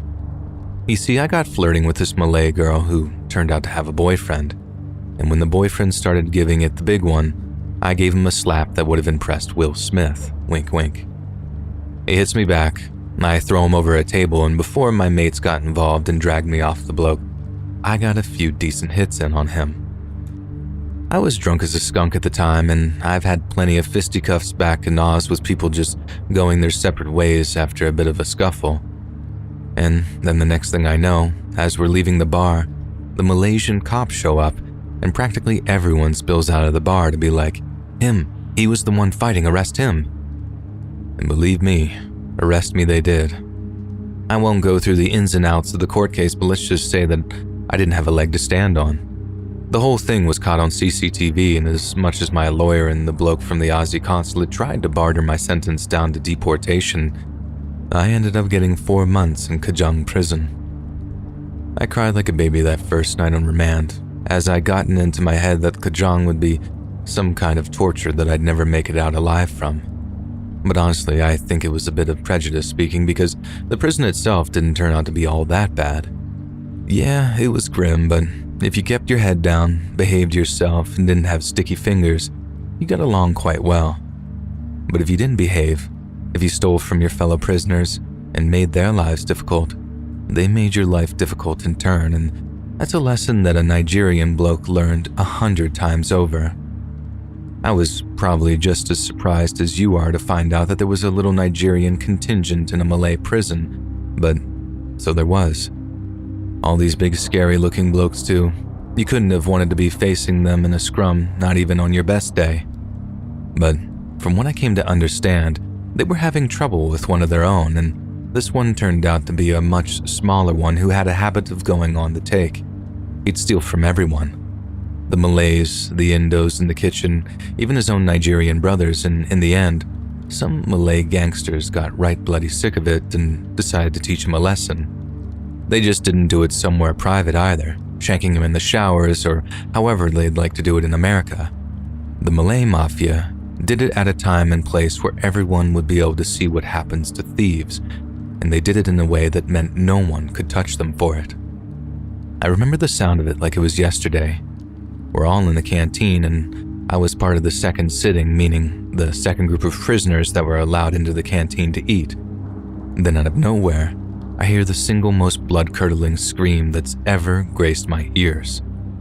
The only thing I can compare it to was when Andy Durrell broke his femur playing footy in grade 9. It was like a bloody great wail that came from the kitchens in the back, one that rose up in pitch and intensity until everyone in the canteen was grimacing just from the sound of it.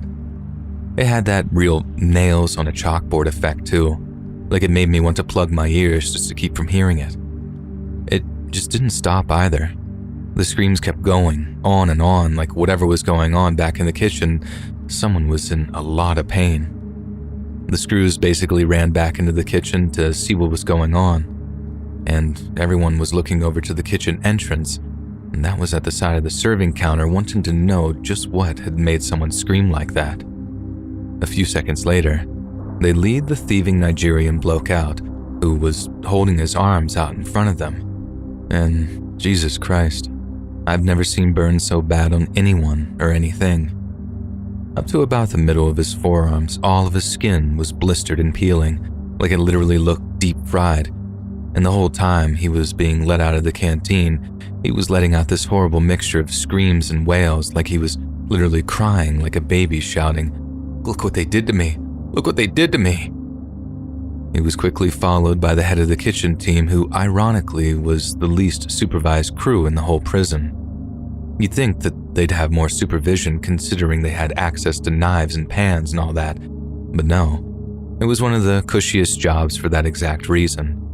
The kitchen team were also made up of almost entirely of Malay Mafia guys, mainly because they could organize things to be smuggled into the prison in the food deliveries they received.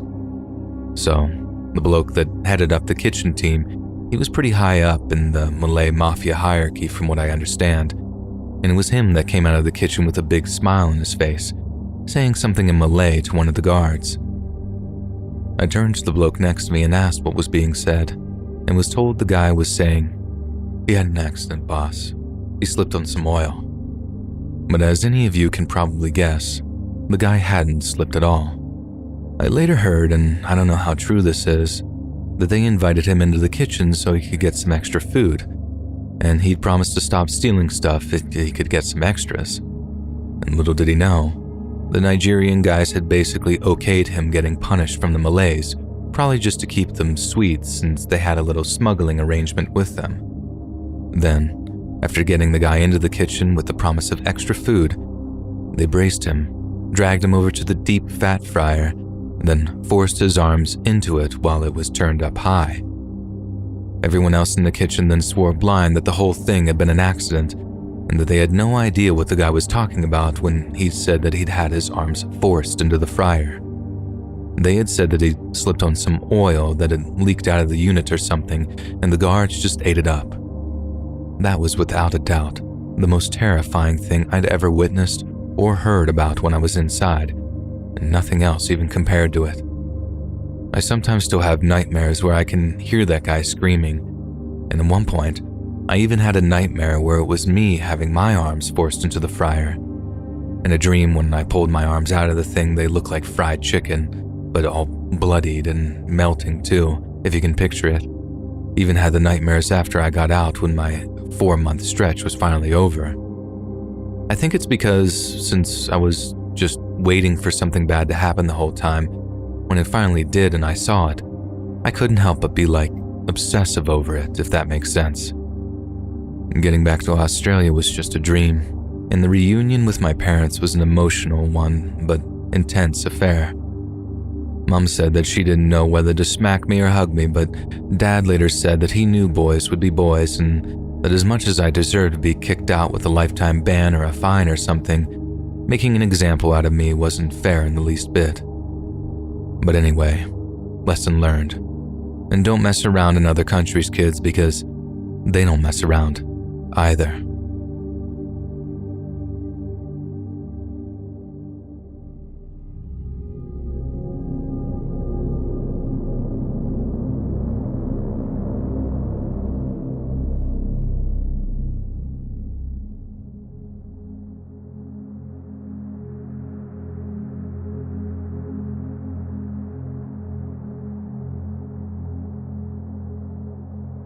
Ever see the old HBO show Oz? To this day, it's my favorite TV show ever, and back in my late teens and early 20s, it was solely responsible for me wanting to work as a correctional officer. It might sound a little dumb to you because it definitely sounds dumb when I think about it these days, but I figure those guys were like the toughest SOBs on the face of the earth. They dealt with the worst of the worst every single day of their lives, mad-dogging serial murders just to keep them in line, literally going one-on-one with some absolute monsters sometimes and being tough enough to come out on top. To me, they seem like the special forces of the law enforcement world. Not out there helping old ladies cross the street or chasing down kids on stolen bikes, but keeping the likes of El Chapo or Charlie Manson locked up and away from the civilized world. I mean, that's as noble a profession as ever there was one, right? And I still think the same thing today to an extent. But there was a lot about being a CEO that I didn't figure until I was actually doing the job. And let me tell you, it's never the drug traffickers or serial killers that actually keep you up at night. It's guys like the one I have to tell you about in my story here. So, this one night, way back when I was still going through my on-the-job training, I had to go pull a shift in the medical ward. But I have to make something clear here. The medical ward is not the hospital, and a better name for it would be the psych unit or mental health unit or something, because it's the place we kept the guys who weren't mentally well enough to be around other regular prisoners. Each inmate had their own isolated cell, and were only let out twice a day to eat and to exercise, and never around the general population. That night I was shadowing the unit's nurse while she was doing her rounds, which mostly involved doing welfare checks and giving out the appropriate medicines to all the various prisoners. Then, we get this one prisoner's cell, and the second I unlocked the door and opened it, I was almost knocked out onto my butt by the most stomach-turning smell I'd ever smelled in my life. Like, I knew at the time it was fecal matter, but there's a huge difference between a fresh dump and the kind of stuff that had been plastered on this guy's butt for maybe 2 or 3 days at that point. The nurse knew better than to go in without protection, too. She told me after that she always dabbed a little Vaseline in her nostrils before making the rounds. That way she couldn't smell a thing. Anyway, once we were done handing out the medicine, I walked right up to my training officer and asked him what the deal was with the prisoner who smelled like a sewage drain. I expected him to just burst out laughing at me, which had so far been his textbook response for almost every dumb or ignorant question that had come out of my mouth. To To the older guys, it was fun for them to see a youngster all horrified over all the stuff they'd dealt with for years. But then it came to the human sewage pipe. For some reason, it was nothing to laugh about. My trainer just kind of sighed, spun around in his chair and said something like, "So, you finally met Marshall then, huh?" He then explained that smelling bad was kind of his thing, and that as much as the medical team had tried to coach him out of it, he seemed to despise being clean. Whenever they did manage to talk him into showering or whatever, he acted like he was on the verge of a panic attack until he finally got a chance to soil himself again. Then I made the mistake of asking why he always went to the bathroom on himself. My trainer explained that in the prison that he was held in before the one I worked at, he was repeatedly attacked and, how do I put this, violated by other prisoners. Like repeatedly targeted in the showers until he finally found a novel way of keeping his attackers off him. If he made himself a walking biohazard, the people who were targeting him suddenly weren't so keen on attacking him anymore. And I guess he lived like that for so long in the safety of his own filth that it took on like a comforting psychological effect for him. I remember saying something like, "Poor guy, no wonder he's so screwed up." My trainer almost spat his coffee out before telling me I wouldn't have any sympathy for the guy if I knew what his conviction was. Turned out, he was a serial child abuser. And that was the reason he'd had a target painted on his back in the first place. He was right. I didn't have any sympathy for him after that, and it made it all the creepier that he'd like to use little kids' language whenever he spoke to any of the staff or COs. Like instead of saying that he, soiled himself or whatever, he would say things like, "I went potty on myself." Like if the guy had straight up learning difficulties or whatever, I'd maybe understand, but the CEO said Marshall was way more devious and evil than he'd like to make out. He was a master manipulator and a complete psychopath who didn't care about anyone but himself. Worst job in the whole prison was undoubtedly the cleaners who had to hose down Marshall's room every few days. The first year I was there, we had 6 different cleaners just refuse to do the job, even when they were offered what amounted to chemical warfare suits to get the job done safely.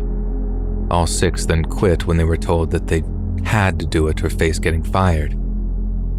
That was 6 in the first year alone, and by this point I've literally lost count of the numbers of cleaners who've quit because of Marshall and his unique self-defense techniques.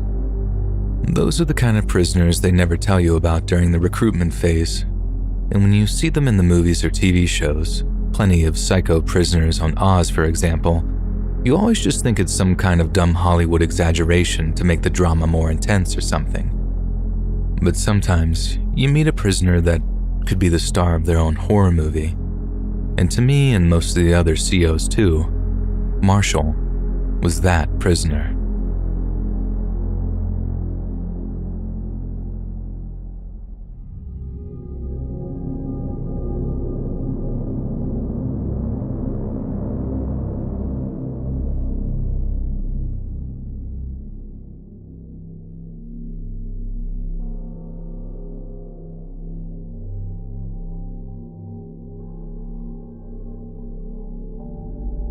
I spent a few years inside on drug-related charges when I was younger, and let me tell you, prison is no joke. By the time I got out, I was all kinds of messed up, and I'm pretty sure I still got some kind of PTSD from some of the scary stuff that I saw. Saw a lot of violence, a lot of guys just being straight up evil to lesser, weaker dudes. But I think the thing that got me the most was how pointless and senseless a lot of it was. This one time I was playing cards with some guys and one of them was smoking a cigarette. This other dude, who wasn't playing with us, comes up to the table and asks the guy for shorts on it. Shorts means before you finish your cig, you can hand it off to someone else and they can get the last few drags on it before there's none left. The smoker agrees, but barely even looks up from the game. Then the other guy thanks him and then walks off. I think the smoker was just way too lost in the game and maybe figured the guy would be watching and then would come back once the cig was almost out. So he just carried on with his game, then when the cig was finished, he just flicked it and carried on playing. Stuff like that starts fights for sure, and I remember thinking like, uh-oh, that guy ain't gonna be happy. And lo and behold, minutes later, the guy comes back, sees the smoker isn't smoking anymore, and just asks him real cool, like, "You didn't save me no shorts?" Again, the guy barely even looks up and just says, "Yes, sorry," then carries on putting down and picking up cards after telling him he should come back for the next one. The guy seemed kind of angry, but he just nods like, "All right," and then walks off like he's going to look for another guy to call shorts on, as I said. About a half hour goes by, then the smoker takes his pack out, pulls another cig, and then lights up. I look up in time to see the same shorts guy walking over, figuring he was about to ask for shorts again. Only, when he gets behind the smoker, he doesn't ask him anything. He just grabs the guy by the chin, pulls his head back, and starts shanking him in the throat with what I figured was a pen or pencil that he'd somehow managed to sharpen. We only get blunt stuff to write with, go figure, but somehow this guy must have been sharpening it against something, God knows what, because he was shanking this guy over and over and over again that blood was just bubbling out all down his neck and onto his shirt. Obviously, we all jumped up while people are calling out for the COs, and then a bunch of them in riot gear showed up and just unleashed the works on him. Pepper spray, tasers, batons. I mean, they beat the life out of this guy even after he just got on his knees and surrendered. The medics got to the guy who had been shanked way after he needed them. They can't come into an area like that until all the threats have been dealt with. So, honestly, I think the guy bled out before they even got to him, because we heard a few days later that he'd been taken to the morgue almost straight from the prison hospital. And stuff like that, all combined for my years there, ended up just making me really tense all the time. Constant anxiety. And for a long time, any kind of sharp object had me panicking like someone was going to use it on me. I knew they weren't, but it's just my brain was just in war mode all the time, ready to fight or flight even though I knew I was safely out of lockup. I guess that's what I mean about prison being no joke. You don't ever really get out, not unless you're one of those psychos who lives for that kind of lifestyle. I knew of a few guys inside who were just like that, just doing dumb petty stuff on the outside just to get back into lockup with their homies. They said they never meant to get caught, but then they used to roll around gangbanging, just not caring, and then acted all happy when they got back inside with their respective gang. People were crazy, man. Like seriously crazy, and since I got out, I decided that lifestyle just wasn't for me. My job sucks now. I legit work at an Amazon center right now, and it's incredibly boring and tedious. But man, it pays the bills, and working with boring civilians is something that never makes me feel like I'm in danger, really ever. Danger of getting fired sometimes, sure, but at least I can sleep at night not having to worry about getting shanked.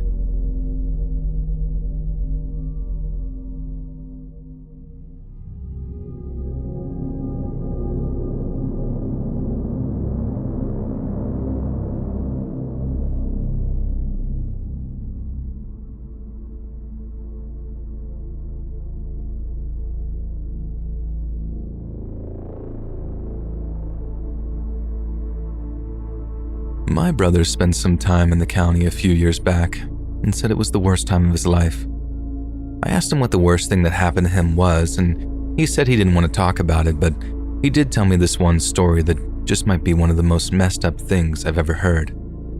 The thing that gets me about it is that it actually starts off kind of funny. I mean, not for the dude it's about, but you'll see what I mean. Then it goes from something you tell as a funny story to something you tell as a straight-up horror story. Hence why I'm sending this in. It goes from 0 to 100 in just seconds, and I get why he would be shook up about seeing it. So my brother said that a few months into his stretch, the guy across from him has this new cellie move in with him. The guy seemed cool at first, but in work with the woods and stuff, but then one day he starts ripping these powerful farts, incredibly loud too. My brother and his cellmate think this is kind of hilarious, and so does the other guy for about a minute. But then, the way my brother tells it, the farting guy was pumping out gas that smelled like a raccoon crawled up his butt and died. I mean, they were so bad that even my brother and his cellmate were telling him to stick a cork up it or something because they were so bad that they were stinking up the whole block. Guys from like 4 or 5 cells down were calling out like, "Put some water on that," thinking that he'd used the bathroom, but they were just legitimately only farts. It got to the point where everyone in the block was walking around with towels or shirts over their faces just to keep the smell out of their noses. It was seriously that bad. At some point, the farting guy's cellie asked him about what the deal was with his butt, and the other guy says that he was on some special dietary needs that the county couldn't accommodate. Like he tried sticking to just vegetables and stuff, but even then, it didn't seem to help. Dude just keeps ripping these heinous farts all day and all night. Like I said, people just thought it was kind of funny at first. But then after a while, people start getting real sick of the stench, and no one was more sick of it than the guy's cellmate. Then, one night, the guy just turns feral on the farter, and my brother said that he woke up to the sickening crunching sound coming from the cell opposite his. He sits up, and he's peering through the darkness trying to work out what he can hear half asleep. And then he just about makes out the guy opposite, just like stomping on something. He knew what was going on, but he didn't want to call the guards and be a snitch like that. He just waited until one started walking the roads and raised the alarm. Guy had been literally stomping a hole in his cellie's head after pulling him out of his bunk, and when he got wheeled out on the stretcher, his head was just a mess of blood and swollen facial features. And my brother said that he was certain that the guy was dead, but somehow he actually survived the insane amount of punishment he got. I use that term survived real loose though, because my brother said word got back to the block that the guy had brain damage and was being moved to a specialist hospital upstate. He said the even crazier thing was how blood was on the floor of the cell when the medics came to take the farting guy away. He said it was like all the blood in the guy's body was just sitting there in a pool. It was unreal to think so much of it had just straight up come out of the guy's head, and even crazier to think that he actually survived having bled out so much. He said it started to clot on the floor too, so when the attacker got carted out of the cell by the COs and the cleaners came in to mop it up, it was thick like sludge on the cell floor. All that just over farts though. I get it. It would get really annoying after a while, but the guy couldn't help it, could he? Poor dude couldn't handle the terrible jail food and it almost cost him his life. And if he ended up getting really badly brain damaged, that's pretty much his life over, isn't it? And stuff like that just reminds me of how, as tough as I like to think I am, I'd never last in prison or the county. For some people, it's a death sentence without ever getting one, and I think I might be one of those people that applies to.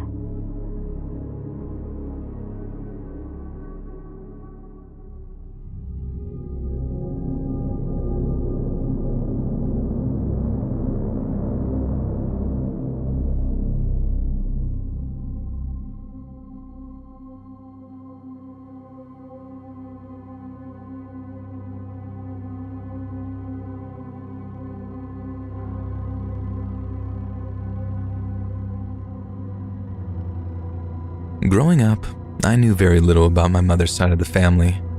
They had basically disowned her after she decided to do the unthinkable and go to medical school at a time, particularly in the deep rural South, where women could never be doctors.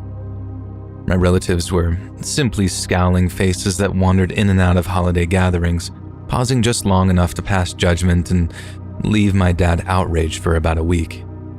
The only one out of the hateful mob that really made an impression was my mom's older sister. This woman sent me acne medication for my birthday one year when I had started that awkward breakout phase. She once lectured me for 20 minutes about how no man would ever love me since I had inherited mom's desire to work when I got older. I was 10. I only give you this background so that you'll understand how unsettling it was when my grandmother called my mom one evening and asked her to fly down there to see them. My aunt had experienced what they called a severe psychotic break, or something along those lines, and none of the relatives knew what to do, or had the money to do it. My mother dutifully packed her things and I was somehow swept along for the ride. I was only 14 at the time and still hadn't perfected the art of saying no to my parents. The best thing about that age was that because I was awkward and mousy, people tended to ignore my existence. I got to sit in while the grandparents told my mom everything they knew about this breakdown, as my mom stressed over and over that she wasn't a psychiatrist. The list went on and on about my aunt. Her latest ex was a meth dealer. They had brewed and sampled so many dangerous chemicals together. She was addicted to diet pills. She'd become obsessed with a Ouija board. She had depression, which runs in the family, and she was always a little off, etc., etc. All they knew was that after her work had called them asking for her, they found her completely nude in her living room, curled up and talking to herself. She had covered pages and pages of notebooks with nonsensical symbols and equations about gods and demons. I think I should pause here for a moment. I understand if you think I'm setting up some wild demonic possession story. I'm not. I'm still a skeptic. I have no idea if the events following this had anything to do with the paranormal. Methamphetamine psychosis is scary enough on its own, and there were so many holes in her brain at this point, who knows what she was really thinking. However, the story is a little gruesome either way, and I'm finally at a place where I feel like I can tell it. So, with few other options, my grandparents had locked my aunt up in the guest room and called my mother. Once again insisting that she was not a psychiatrist, my mom told my grandparents that they had to get my aunt sent to some kind of hospital where she could get the proper care. In the meantime, they needed the supplies to hold them over while they decided what to do. Mom called in some prescriptions and got ready to head into town. Unfortunately, the downside to being 14 is that you're old enough to be expendable. So, somehow I was assigned the task of waiting at the house with my aunt and making sure nothing happened while they were gone.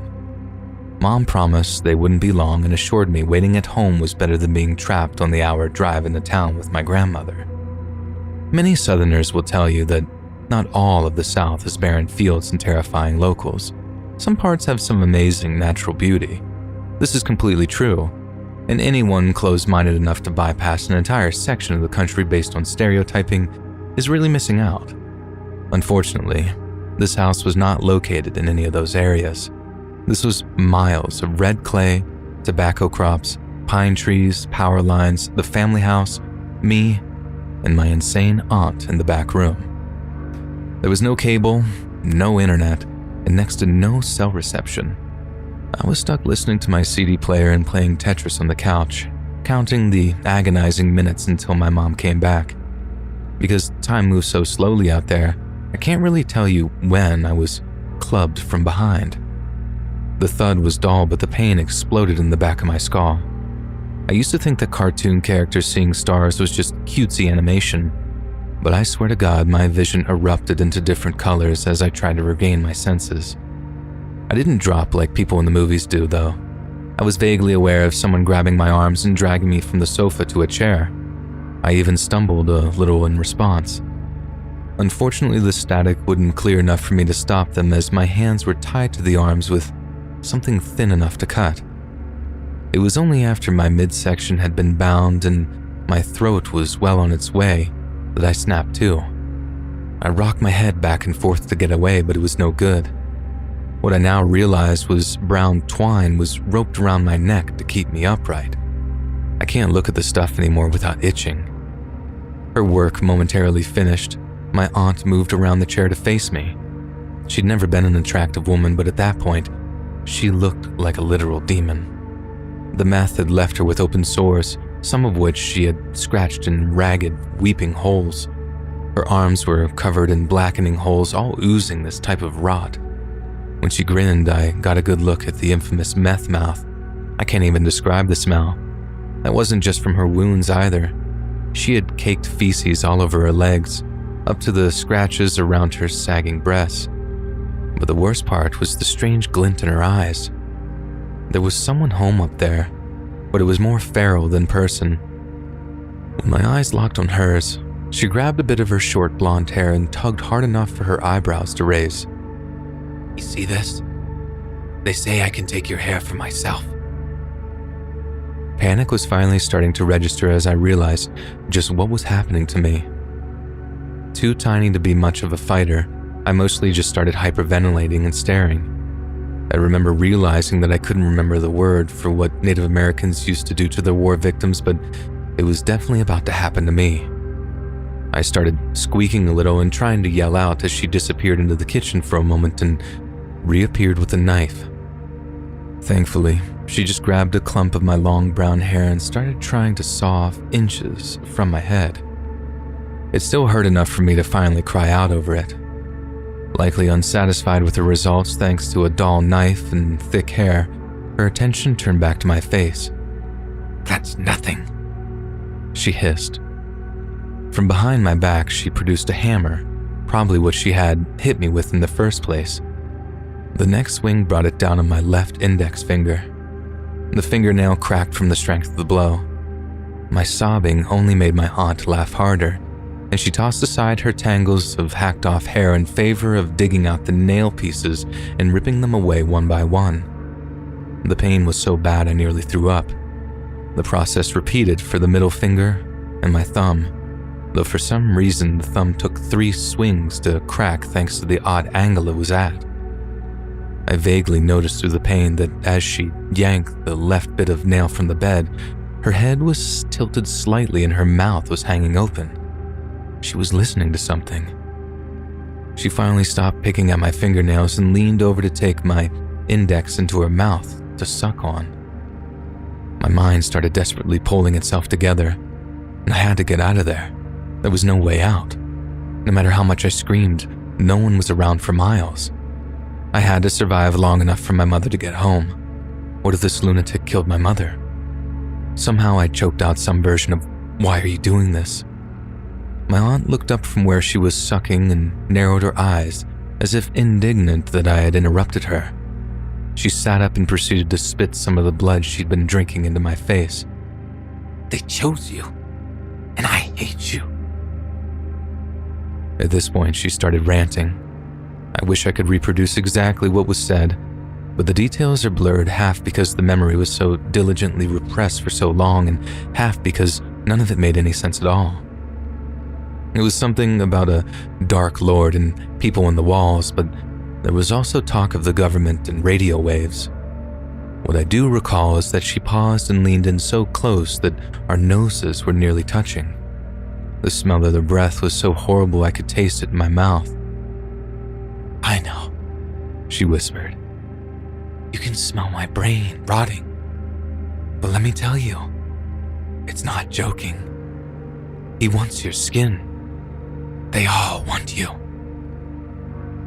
Her tongue stretched out of her mouth and wormed itself over the lower half of my face. I started sobbing and gagging at this point. She tried to get her tongue into my mouth, but I spat at her, which enraged her. She screamed at me to be quiet and swung the hammer at my mouth.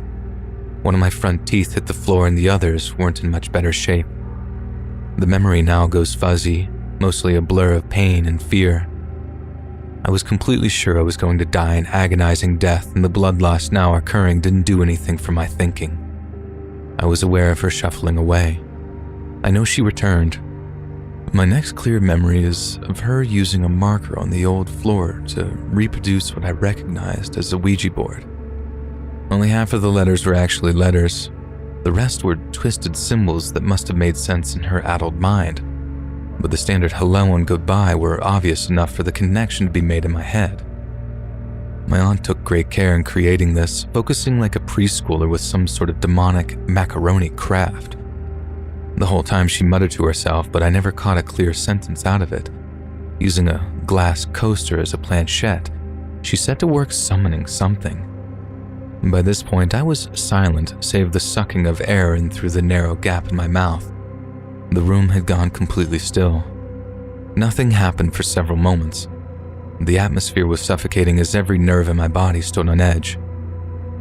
Without warning, the coaster slid to its first destination, making a screech as the wood scraped over the glass. I couldn't keep track of what it was spelling out, and the nonsense symbols made it all the more difficult, but my aunt watched closely and nodded sagely every so often. I tried to figure out if it was just my imagination that made it look like the coaster was moving without prodding from her fingertips. The dying afternoon had lowered the temperature considerably, even in the southern early autumn, and shock was beginning to make me tremble. Each shake shot bolts of pain from my fingers, teeth, and head, but I couldn't take my eyes off the scene before me. I remember thinking to myself, maybe they'll tell her to let me go. A loud crash from the kitchen made me jump, crunching bits of tooth between my molars in the process, and caused my aunt to pause. She raced into the other room, yelled something giddily, and returned to stalk towards me with feverish delight. There was a sign. This is it. He'll be so happy. She grabbed my breast and twisted it sharply. You want this, don't you? This. She scrambled to pick up the knife once more and eyed the pale flesh on my bare thigh. I'd been wearing shorts. Humming random notes, she began to carve the same symbol into my thigh. At one point, she carefully sliced up and peeled back a circle of my skin. Then she placed it on her nose and grinned at me. Boo. She giggled.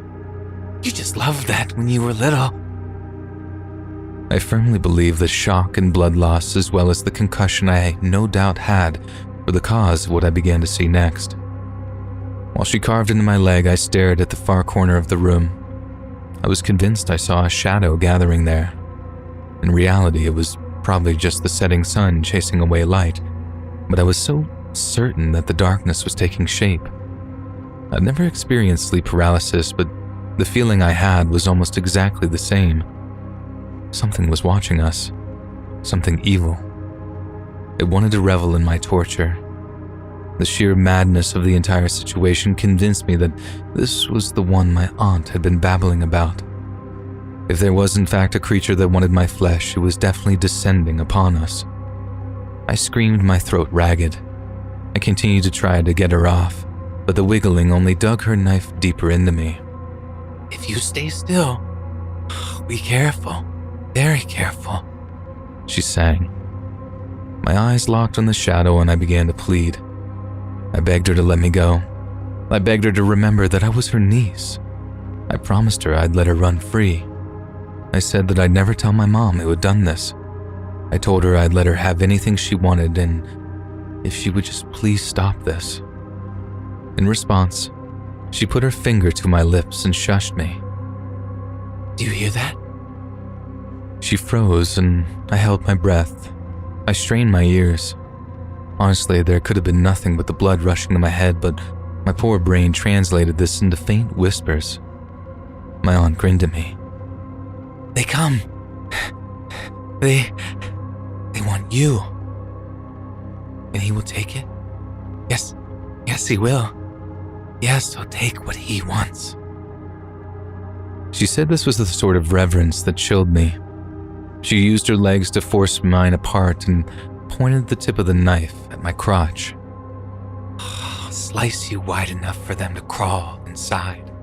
I'll stuff them into you, all inside. She giggled, although her eyes became suddenly pained. She moved her face in close and clawed at one of the sores on her cheeks.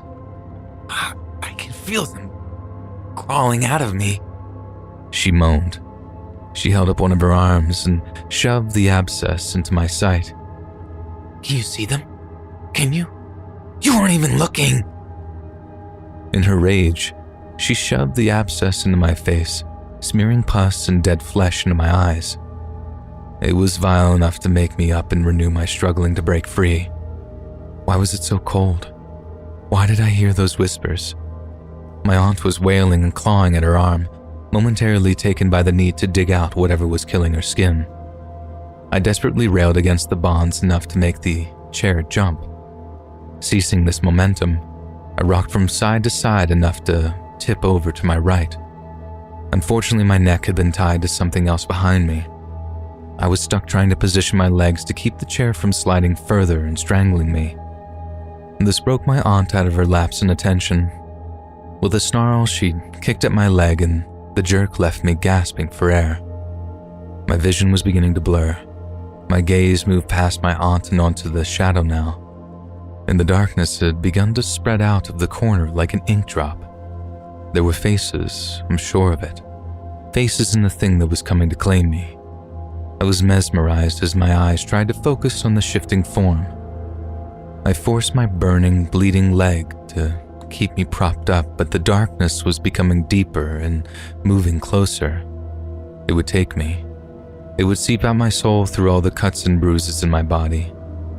This sounds slightly profound now, but at the time, all these thoughts were occurring instantly together as I gave way to pure panic. My heartbeat pounded a thundering cadence in my ears as they seeped towards me. I didn't even hear my aunt slip away before the scream hit my ears and the lights flooded the room. Again, at this point, my memory dulls. My mother rushed in and found me in that state. She raced me to the hospital with my grandparents while calling the police. While I was recovering overnight, the small force of local cops searched the fields and forests for my aunt. Bulletins were put out. A deputy even went door to door down the single road by the house and warned the neighbors to stay inside and lock their doors. What I found more disturbing was the fact that my aunt had been tied down to the bed and locked in that room. The officers said that the ties looked like they had been chewed and ripped off, but the door wasn't forced open. My grandparents, even my mother, swore that it had been locked before they left. They had double-checked it and no one let her out. They did find my aunt. She had hung herself with twine in a barn not far from our land. Though the nails don't grow on my left index and middle finger and thumb, thousands of dollars were able to correct my smile, and my legs healed surprisingly well. Not to be overly spooky or dramatic, but I can't lie to you. I still have nightmares. In them, I wake up tied down somewhere with my aunt whispering over me. The markings on my legs sting like they were fresh. She looks exactly like she did that day, down to my blood on her lips. The only thing is, she's just one of the faces in that monster.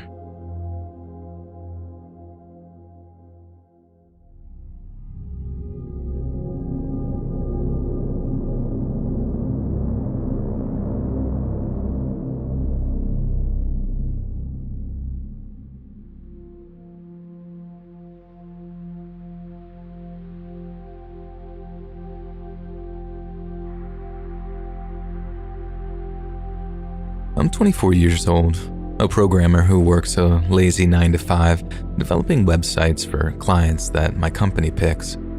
It's honestly the easiest money I've ever earned, and I'd almost be embarrassed about it, except I got into programming for a specific reason. You see, back in high school, specifically junior through senior year, I had volunteered with an EMT department.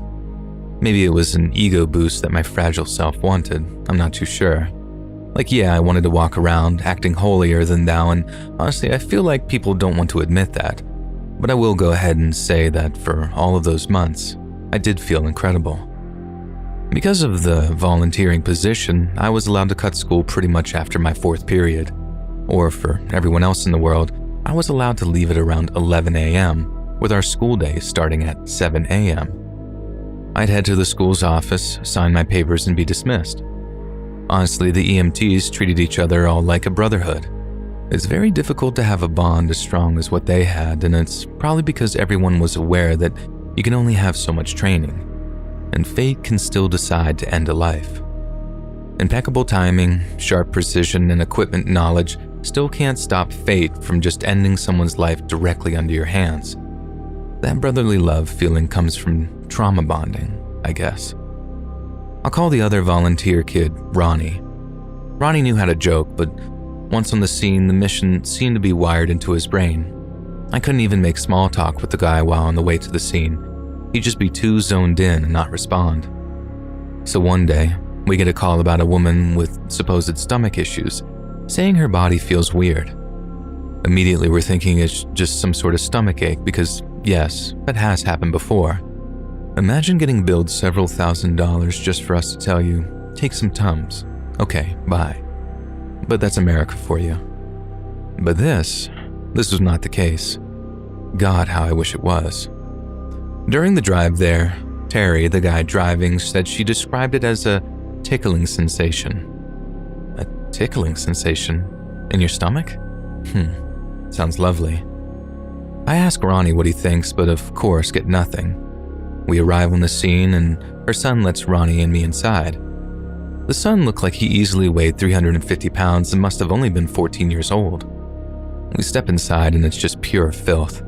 It smelled like really strong sour milk mixed with dog urine. There's smells that you know you'll never experience again, and every day I thank God that I don't ever have to smell that again. I cough and the masks are on. We begin asking for information, all while hearing a woman shrieking from another room. I don't mean she was shrieking in pain. It was like she was, as Terry had said, was being tickled by something. We looked at the son like, what? She called in and sounded fine? And all he said was, yeah, I think whatever's happening is getting worse. Yeah, no kidding, kid. We walked into what I can only describe as the quote-unquote living room, and there she is. A woman I can only imagine must have been 700 pounds, sitting in a throne of fast food bags and cardboard pizza boxes. She was wearing a nightdress muumuu that looked like it hadn't been taken off in months.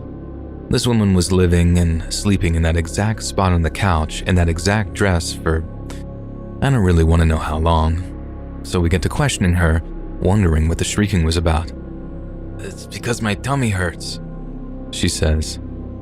I look at Ronnie and can see that as someone who takes this job as seriously as he does, he did not want to be here any longer than needed.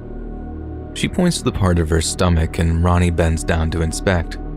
This is based on what he told me, but he said that he swore he saw a patch of the muumuu vibrating. He went to move the dress out of the way before realizing that it appears glued to the grime on her skin. He gets out a thin scalpel and cuts apart where the muumuu was loose and works downwards to the area. He must have stared at it for about 5 seconds before jumping away and yelling obscenities. I jump from his reaction, and the mom starts yelling about her favorite dress being ruined or something.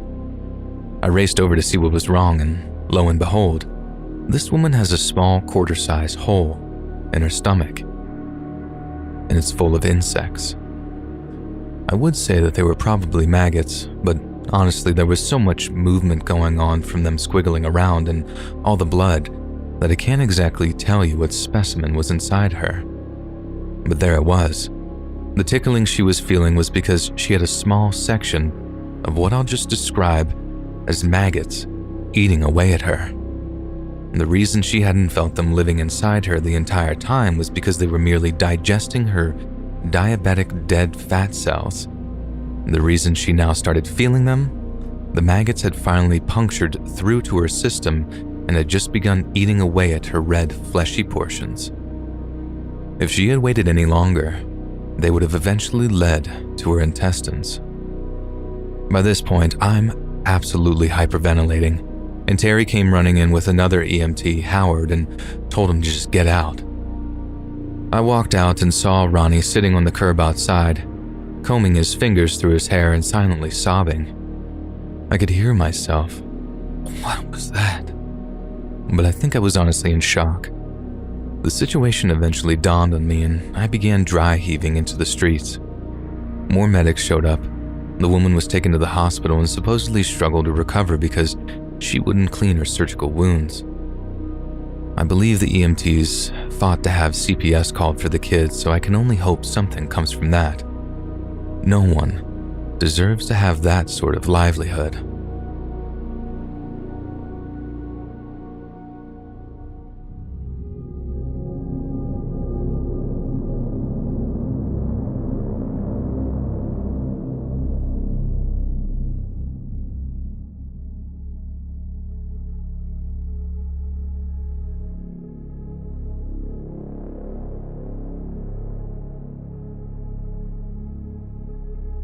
Please keep in mind that I was drinking when this happened, but I was only a few beers deep, so I doubt it had any severe changes to my memory. At the time of this, our country had just relaxed their grasp on lockdown measures, so to my friends, this was a time to party. I got a call one day from them saying that they were going to throw a bonfire party that coming weekend and to come down with a 12-pack. Normally, I would come up with an excuse to bail, but at this point, I was having relationship troubles and had been locking myself away for 2 months. It was time I got back out there. Fast forward to that Friday night. I arrived with a pack of Modelo, and I'm greeted with what I can only describe as an uproar of cheers. Granted, I'm sure there were a few drinks in by that point, but it made me smile to hearing a whole crowd of people going, "Hey, Anon's here, so glad you made it." Really warmed me up to the idea of getting out of my shell. So I set the beers down into a cooler and make my way into the circle. The bonfire was being held by a large reservoir, so there had to be at least a few dozen, if not 100 people at this party. Everyone was grouped off doing their own thing, whether it be drugs, swimming, dancing, or at the bonfire like I was. As the party continued on, I eventually heard what sounded like Christmas bells jingling, almost like what an elf would hear on their shoes. I finally turn around to face the sound and see a girl coming out from the darkness, from the direction of an empty field. Now, we had a bonfire going, sure, but it seemed like she had just stepped out of complete blackness. No one else was around her, but I just chalked that up to it being so dark. As she steps closer to the fire, the first thing I notice is how pretty she is, like drop-dead gorgeous, a genuine fox 10 out of 10. Her hair seemed sort of messy and it looked like she was wearing pajamas, but somehow she still looked remarkable even though she looked like she had just woken up. Finally, she speaks up and asks what we're all doing, to which we kind of dumbfoundedly tell her that the lockdown's over. "Lockdown? Oh, I was wondering where everyone had gone," she said. My friend offered her a seat next to me, but I couldn't really focus on her beauty anymore. How on earth did she not know about a global lockdown? Eventually, the beer does its job and I'm a lot more confident with her, cracking jokes and complimenting her. She's actually really talkative and incredibly funny, and I start to have that drunk thought of, am I in love? The night continued on, and at one point, I made the worst mistake imaginable. I headbutted her. See, what happened is that I saw this flower next to her and it looked super pretty, and in my drunken stupor I thought it'd be cute to bend over and pluck the flower and give it to her. Except after I plucked it, I quickly rose back up and the back of my head collided with her chin. I shook off the echoing pain in my skull and tried to console her, as I noticed she had covered her face with her hands. I kept apologizing over and over again before taking a moment to notice that the rest of the group had drifted off into their other areas of the party, leaving her and me alone. I continued to apologize as she kept brushing it off before finally lowering her hands. I take a look at her face and, quite frankly, jump back.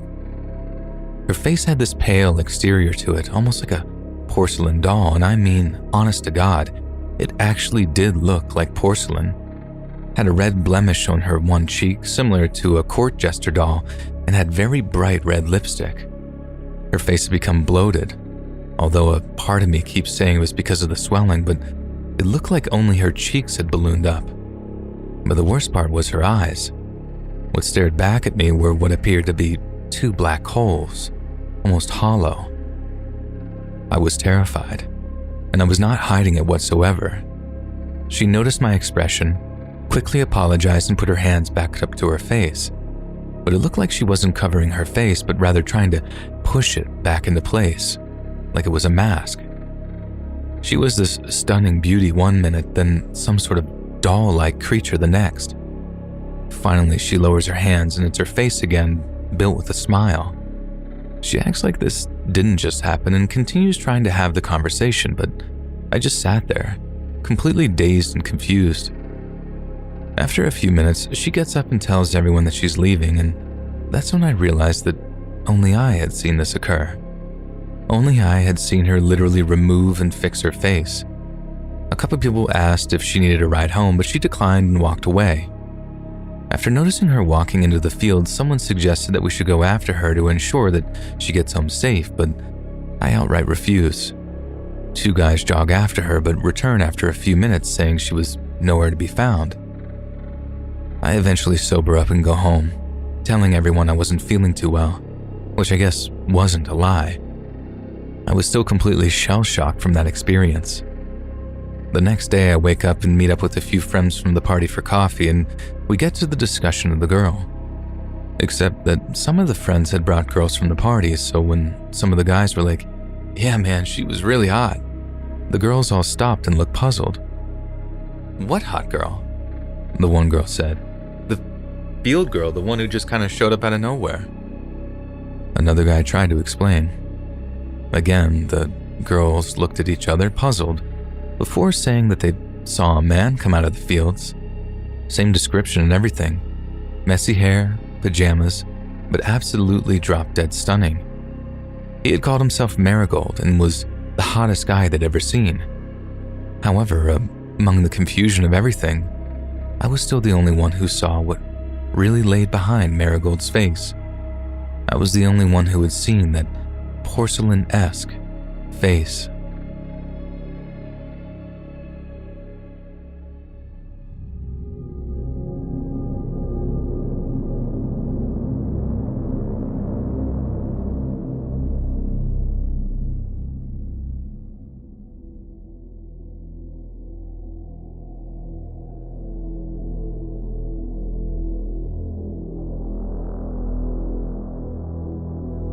I grew up as a foster kid, and honestly, it was terrible, much like the movies make it out to be. But one particular event happened that truly made me realize that my world is likely different from everyone else's. Back when I was 12 years old, I was sent to my 4th foster home. Not because I was a troubled kid or anything, that's just how the system worked back then. This new foster home was reaching its capacity, but they were expecting these 2 older kids to be adopted soon. One was a 15-year-old girl and the other was a 17-year-old boy. The thing about these foster homes is that the majority of the time you always felt like you weren't wanted. You were reduced to being merely a number, another mouth to feed, another body to wash and clothe. You were a nuisance. Again, I was only 12 years old, so I'm sure that the weight of being a disappointment wasn't really resonating yet, but it definitely resonated with the 2 older kids.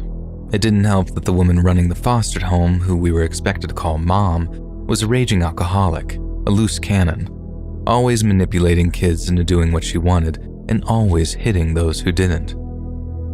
So during my short time there, the older boy would make these really deranged jokes about the mom. We'd laugh at first, but then he'd just keep describing what he'd do to her, and the older girl would always have to tell him to knock it off. He'd listen, but I could tell that he could go on for hours about the sick treatment he'd give the foster mom. Finally, after one tragic night, we're all huddled in the girl's room and she flat out says, "What if we just kill her?" I'm sure it's a joke, but this lit something in the boy's eyes. He starts laughing really loudly, like it was the funniest joke he'd ever heard, and then just turns stone cold in the face. And just a side note, this kid was expected to be adopted soon.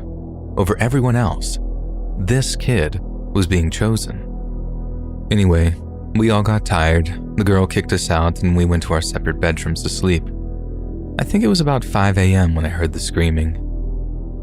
I wasn't the first one to go, but I heard the other kids' doors opening because it was a rather thinly built house and decided I'd get up as well.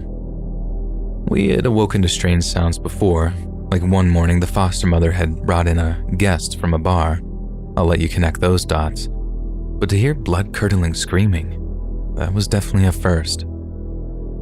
They ran downstairs to see the foster mom crawling against the kitchen floor, which the stairway led into. She was pantsless, and her face was covered in welts from whatever had struck her. And there was the boy, standing over top of her crawling body, just relentlessly whipping her with his belt.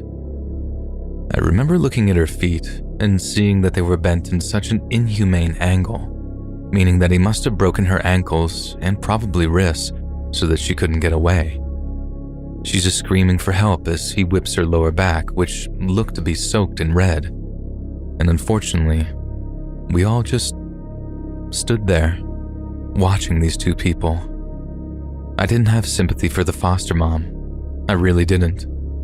Granted, what the boy was doing was disturbing, but it was unfortunately not too far off from how she treated us. What he did to her before he started whipping her, I don't want to talk about. Finally, he looks at us and just gives us this look of, "Hey, this is fun. You guys want to try?" Like to him, it was just hitting a punching bag. This was not a human that was beneath him. His pupils were bloodshot and he had blood splatter all over his body. So after no one answered, he just shrugged, bent down, took a knife, and finished her. And one stab was all it took. Although I don't know where he stabbed, as he was behind the kitchen's island, and then he ran out the door. We had to talk to the cops, and I was kind of catatonic. And must have been asked over 100 times why we didn't step in, but I think they knew about her and her history. And I think she had a record or something, or that they were aware of how she treated the kids. All we could do was just shrug, say, I don't know. And that honestly seemed to be it. I was shipped to a new foster home a little less than a week later and remained as another mouth-to-feed nuisance until about 14, when thank God, I was finally adopted.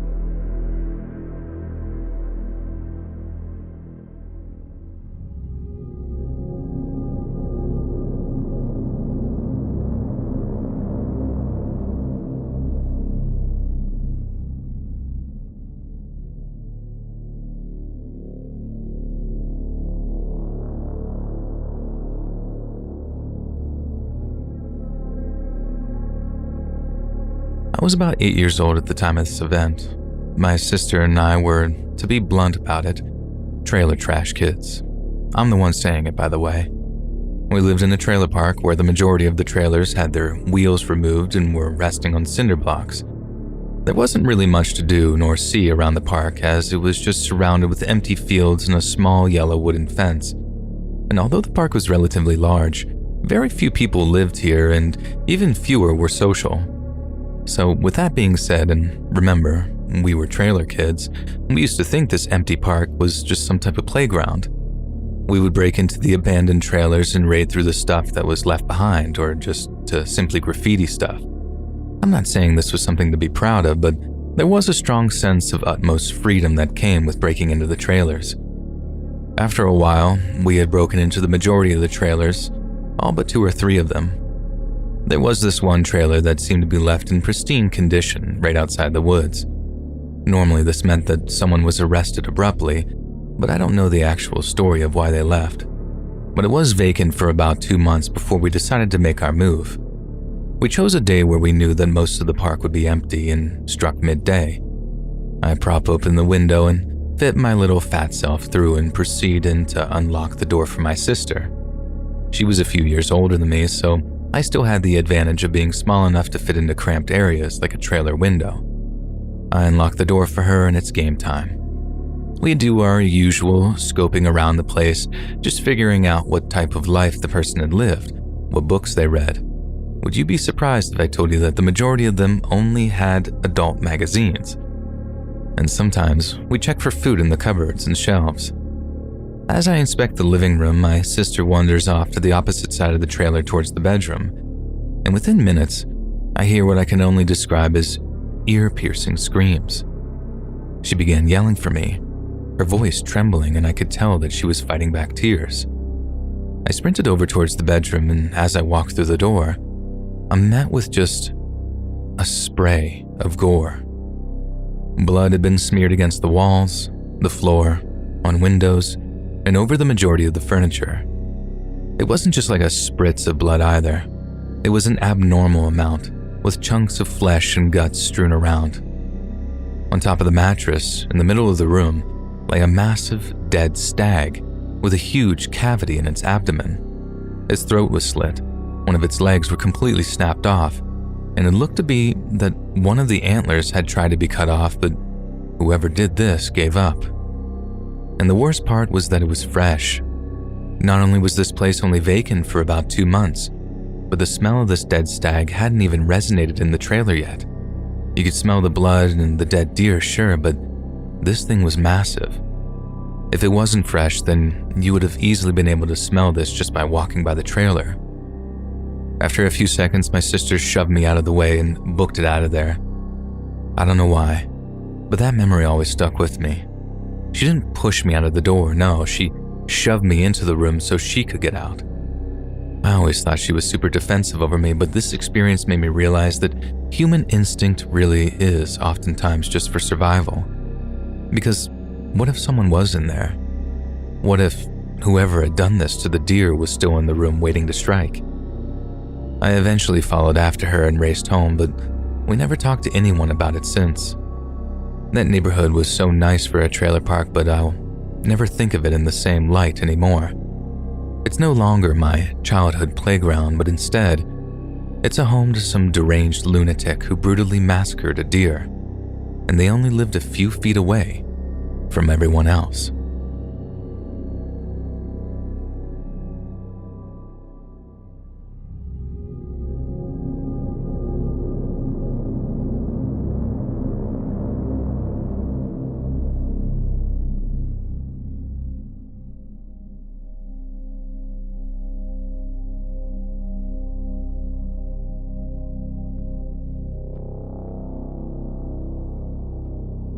This happened 5 summers ago when I was 15 years old. At the time, I just moved to a new area with my family, being my parents and my brother. We moved into a rural town far from any major cities, and the townspeople were flooded with rednecks and farmers. So one night, I couldn't seem to stay asleep, so I went to the kitchen to get myself a glass of milk. To my surprise, my mother was awake and staring out the window of our lounge, which looked out onto our front garden and the road by our house. "He's here again. He's here again," she kept repeating as she turned to face me. But the way it felt, it didn't look like she was looking at me or even acknowledging my existence. "He's here for you, Martin," she said, and the problem is, my name isn't Martin. In fact, Martin was the name of my parents' firstborn son who had died before turning a year old due to health complications. So it's not like she was just saying some random name. No, she was talking to her deceased baby. I walked into the room to join my mother. Keep in mind it's about 1 a.m., so I can see what she was looking at or what she was referring to. Looking out onto the front garden, I saw nothing out of place, aside from a few long shadows from some trees. There's nobody there," I said to her, but she remained insistent that she could see someone in our garden. Eventually, I sit her down, bring her a glass of milk, and I try to go back to sleep. Over the next few months, my mother's mental health started to decline. It got to the point that her living in our house began posing a danger to not only her, but to all of us. About 6 months after the window incident, I was startled to hear a horrific scream mid-afternoon coming from one of the rooms. Turns out, she had drawn a bath and submerged herself in near boiling water, scalding her entire body up to her neck. After several more incidents, including my mother holding a knife to my younger brother's throat and threatening to sacrifice him to Martin, she was finally institutionalized. I was only 16 years old when this happened, but unfortunately I can only assure you that things got worse. My father refused to let either me or my brother visit my mother whilst she was locked away, saying that he didn't want her to influence us with her paranoia BS. However, this did not mean that I was not contacted by her throughout the whole ordeal. Several weeks after my mother's departure from our home, I awoke one night in a horrible cold, feeling like I was going to vomit. I walked through the dimly lit corridors in our house to the bathroom and switched on the light. I was taken aback when I looked at the mirror, as someone had written, "He is here," on it. At first, I thought it was written in blood due to its deep red hue, but later turned out to be lipstick. My mother's lipstick. I was barely able to make a sound before I staggered in my father's room. Stumbling over my words, I was barely capable of providing full sentences to him as I dragged his half-sleepy body across the corridor. Once we got to the bathroom, I had seen that the light was still on, but now the door was closed, with 2 feet casting shadows behind the door. I stood behind my father as he now slowly crept towards the bathroom. Suddenly, we both felt this awful static-like feeling, which made our hairs raise and even made his alarm clock go off in his bedroom. The power in the house instantly died, with a pop noise coming from the bathroom before going dark. My father pushed the door open to find the bathroom somehow empty. By the time I was 17, my mother had unfortunately taken her own life. She somehow had pierced her own arteries when the staff weren't looking and bled out, unable to be revived. Shortly after this happened, my father miraculously was offered a job position across the country. and so we made the decision to pack up and move.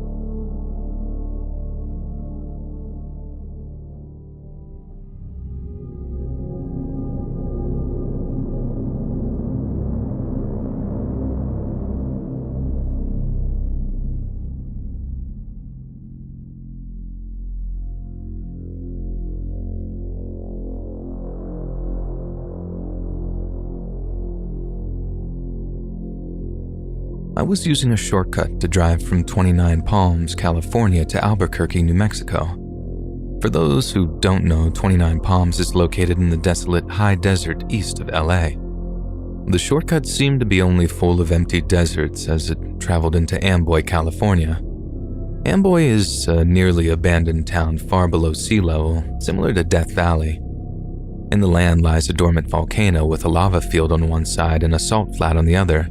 But more importantly, it was also a hotspot for satanic cult activity. I was driving by myself in the afternoon before stopping in Amboy. I wanted to take a picture of the city sign because I like showing my friends that I went through the shortcut. We often dared each other to take controversial routes, and so I was dared to take the route to I-40. So I snapped a picture of the sign, got back in my car, and proceeded up to the mountain range between Amboy and I-40. Once I reached the top, I began driving north through a canyon with high grass on both sides of the road. I couldn't see much of the land through the thickness of the grass, so I was left to just look ahead. But up ahead, I began to see something in the middle of the road. As I approached closer and closer, I press on my brakes as I see a completely abandoned red Pontiac Fiero just sitting in the middle of both lanes. Next to the sports car lay a suitcase with clothes scattered everywhere, and worst of all, there were two bodies lying in the road next to all of this, a man and a woman.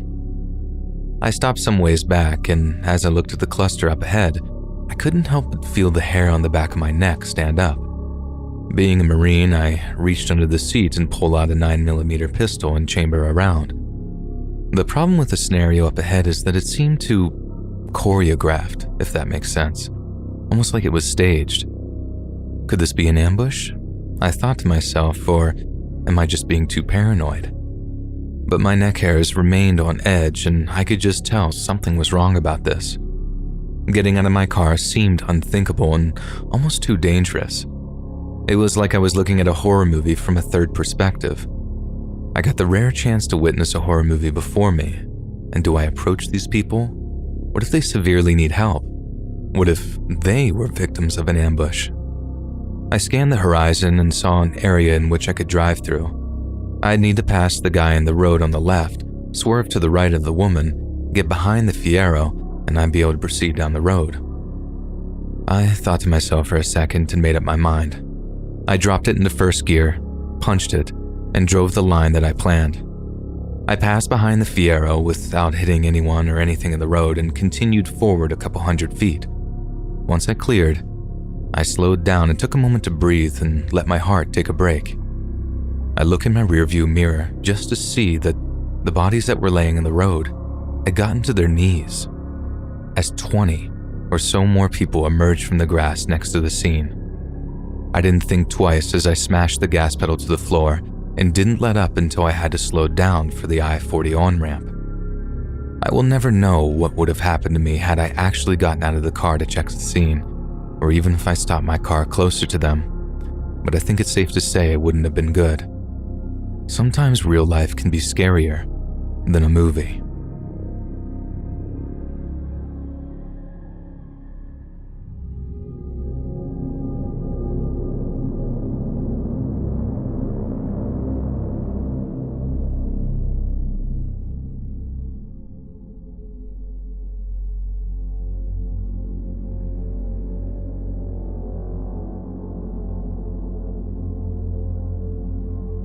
Have you ever heard about the conservative Christian sect called the Plymouth Brethren? Don't worry, most people haven't, and to be fair, they have remained rather secretive.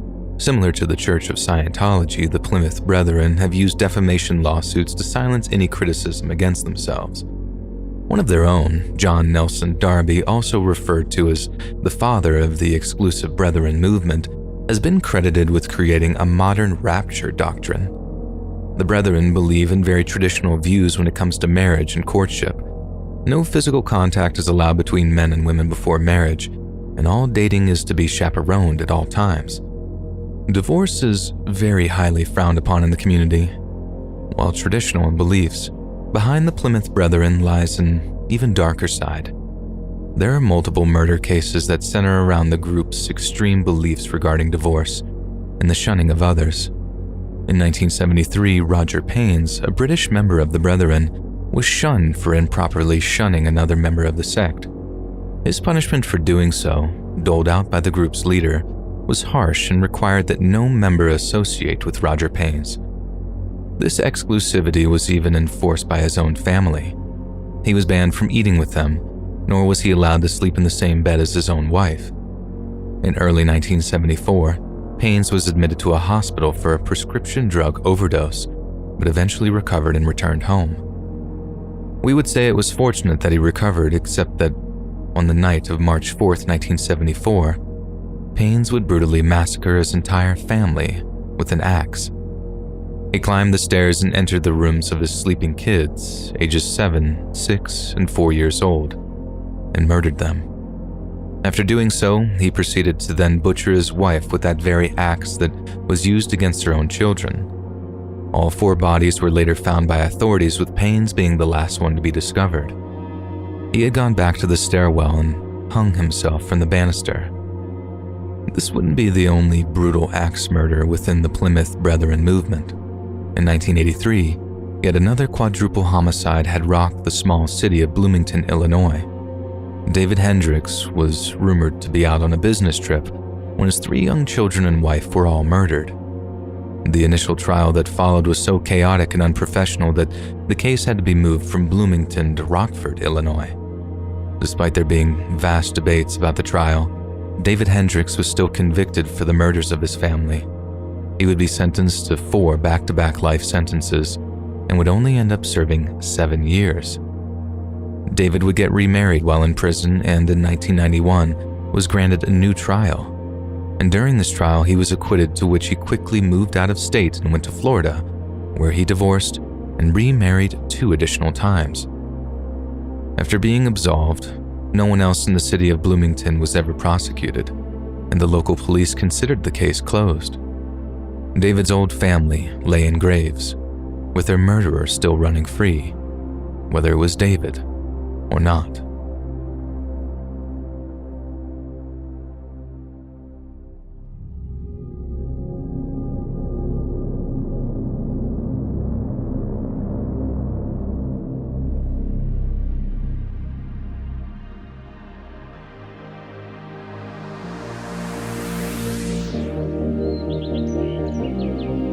Hey friends, thanks for listening. Click that notification bell to be alerted of all future narrations. I release new videos every Monday, Wednesday, and Friday at 7 p.m. Eastern Standard Time. If you got a story, be sure to submit them to my subreddit, r/Let'sReadOfficial, and maybe even hear your story featured on the next video. And if you want to support me even more, grab early access to all future narrations for just $1 a month on Patreon, and maybe even pick up some Let's Read merch on Spreadshirt. And check out the Let's Read podcast, where you can hear all of these stories in big compilations and save huge on data. Located anywhere you listen to podcasts. Links in the description below. Thanks so much, friends, and I'll see you again soon.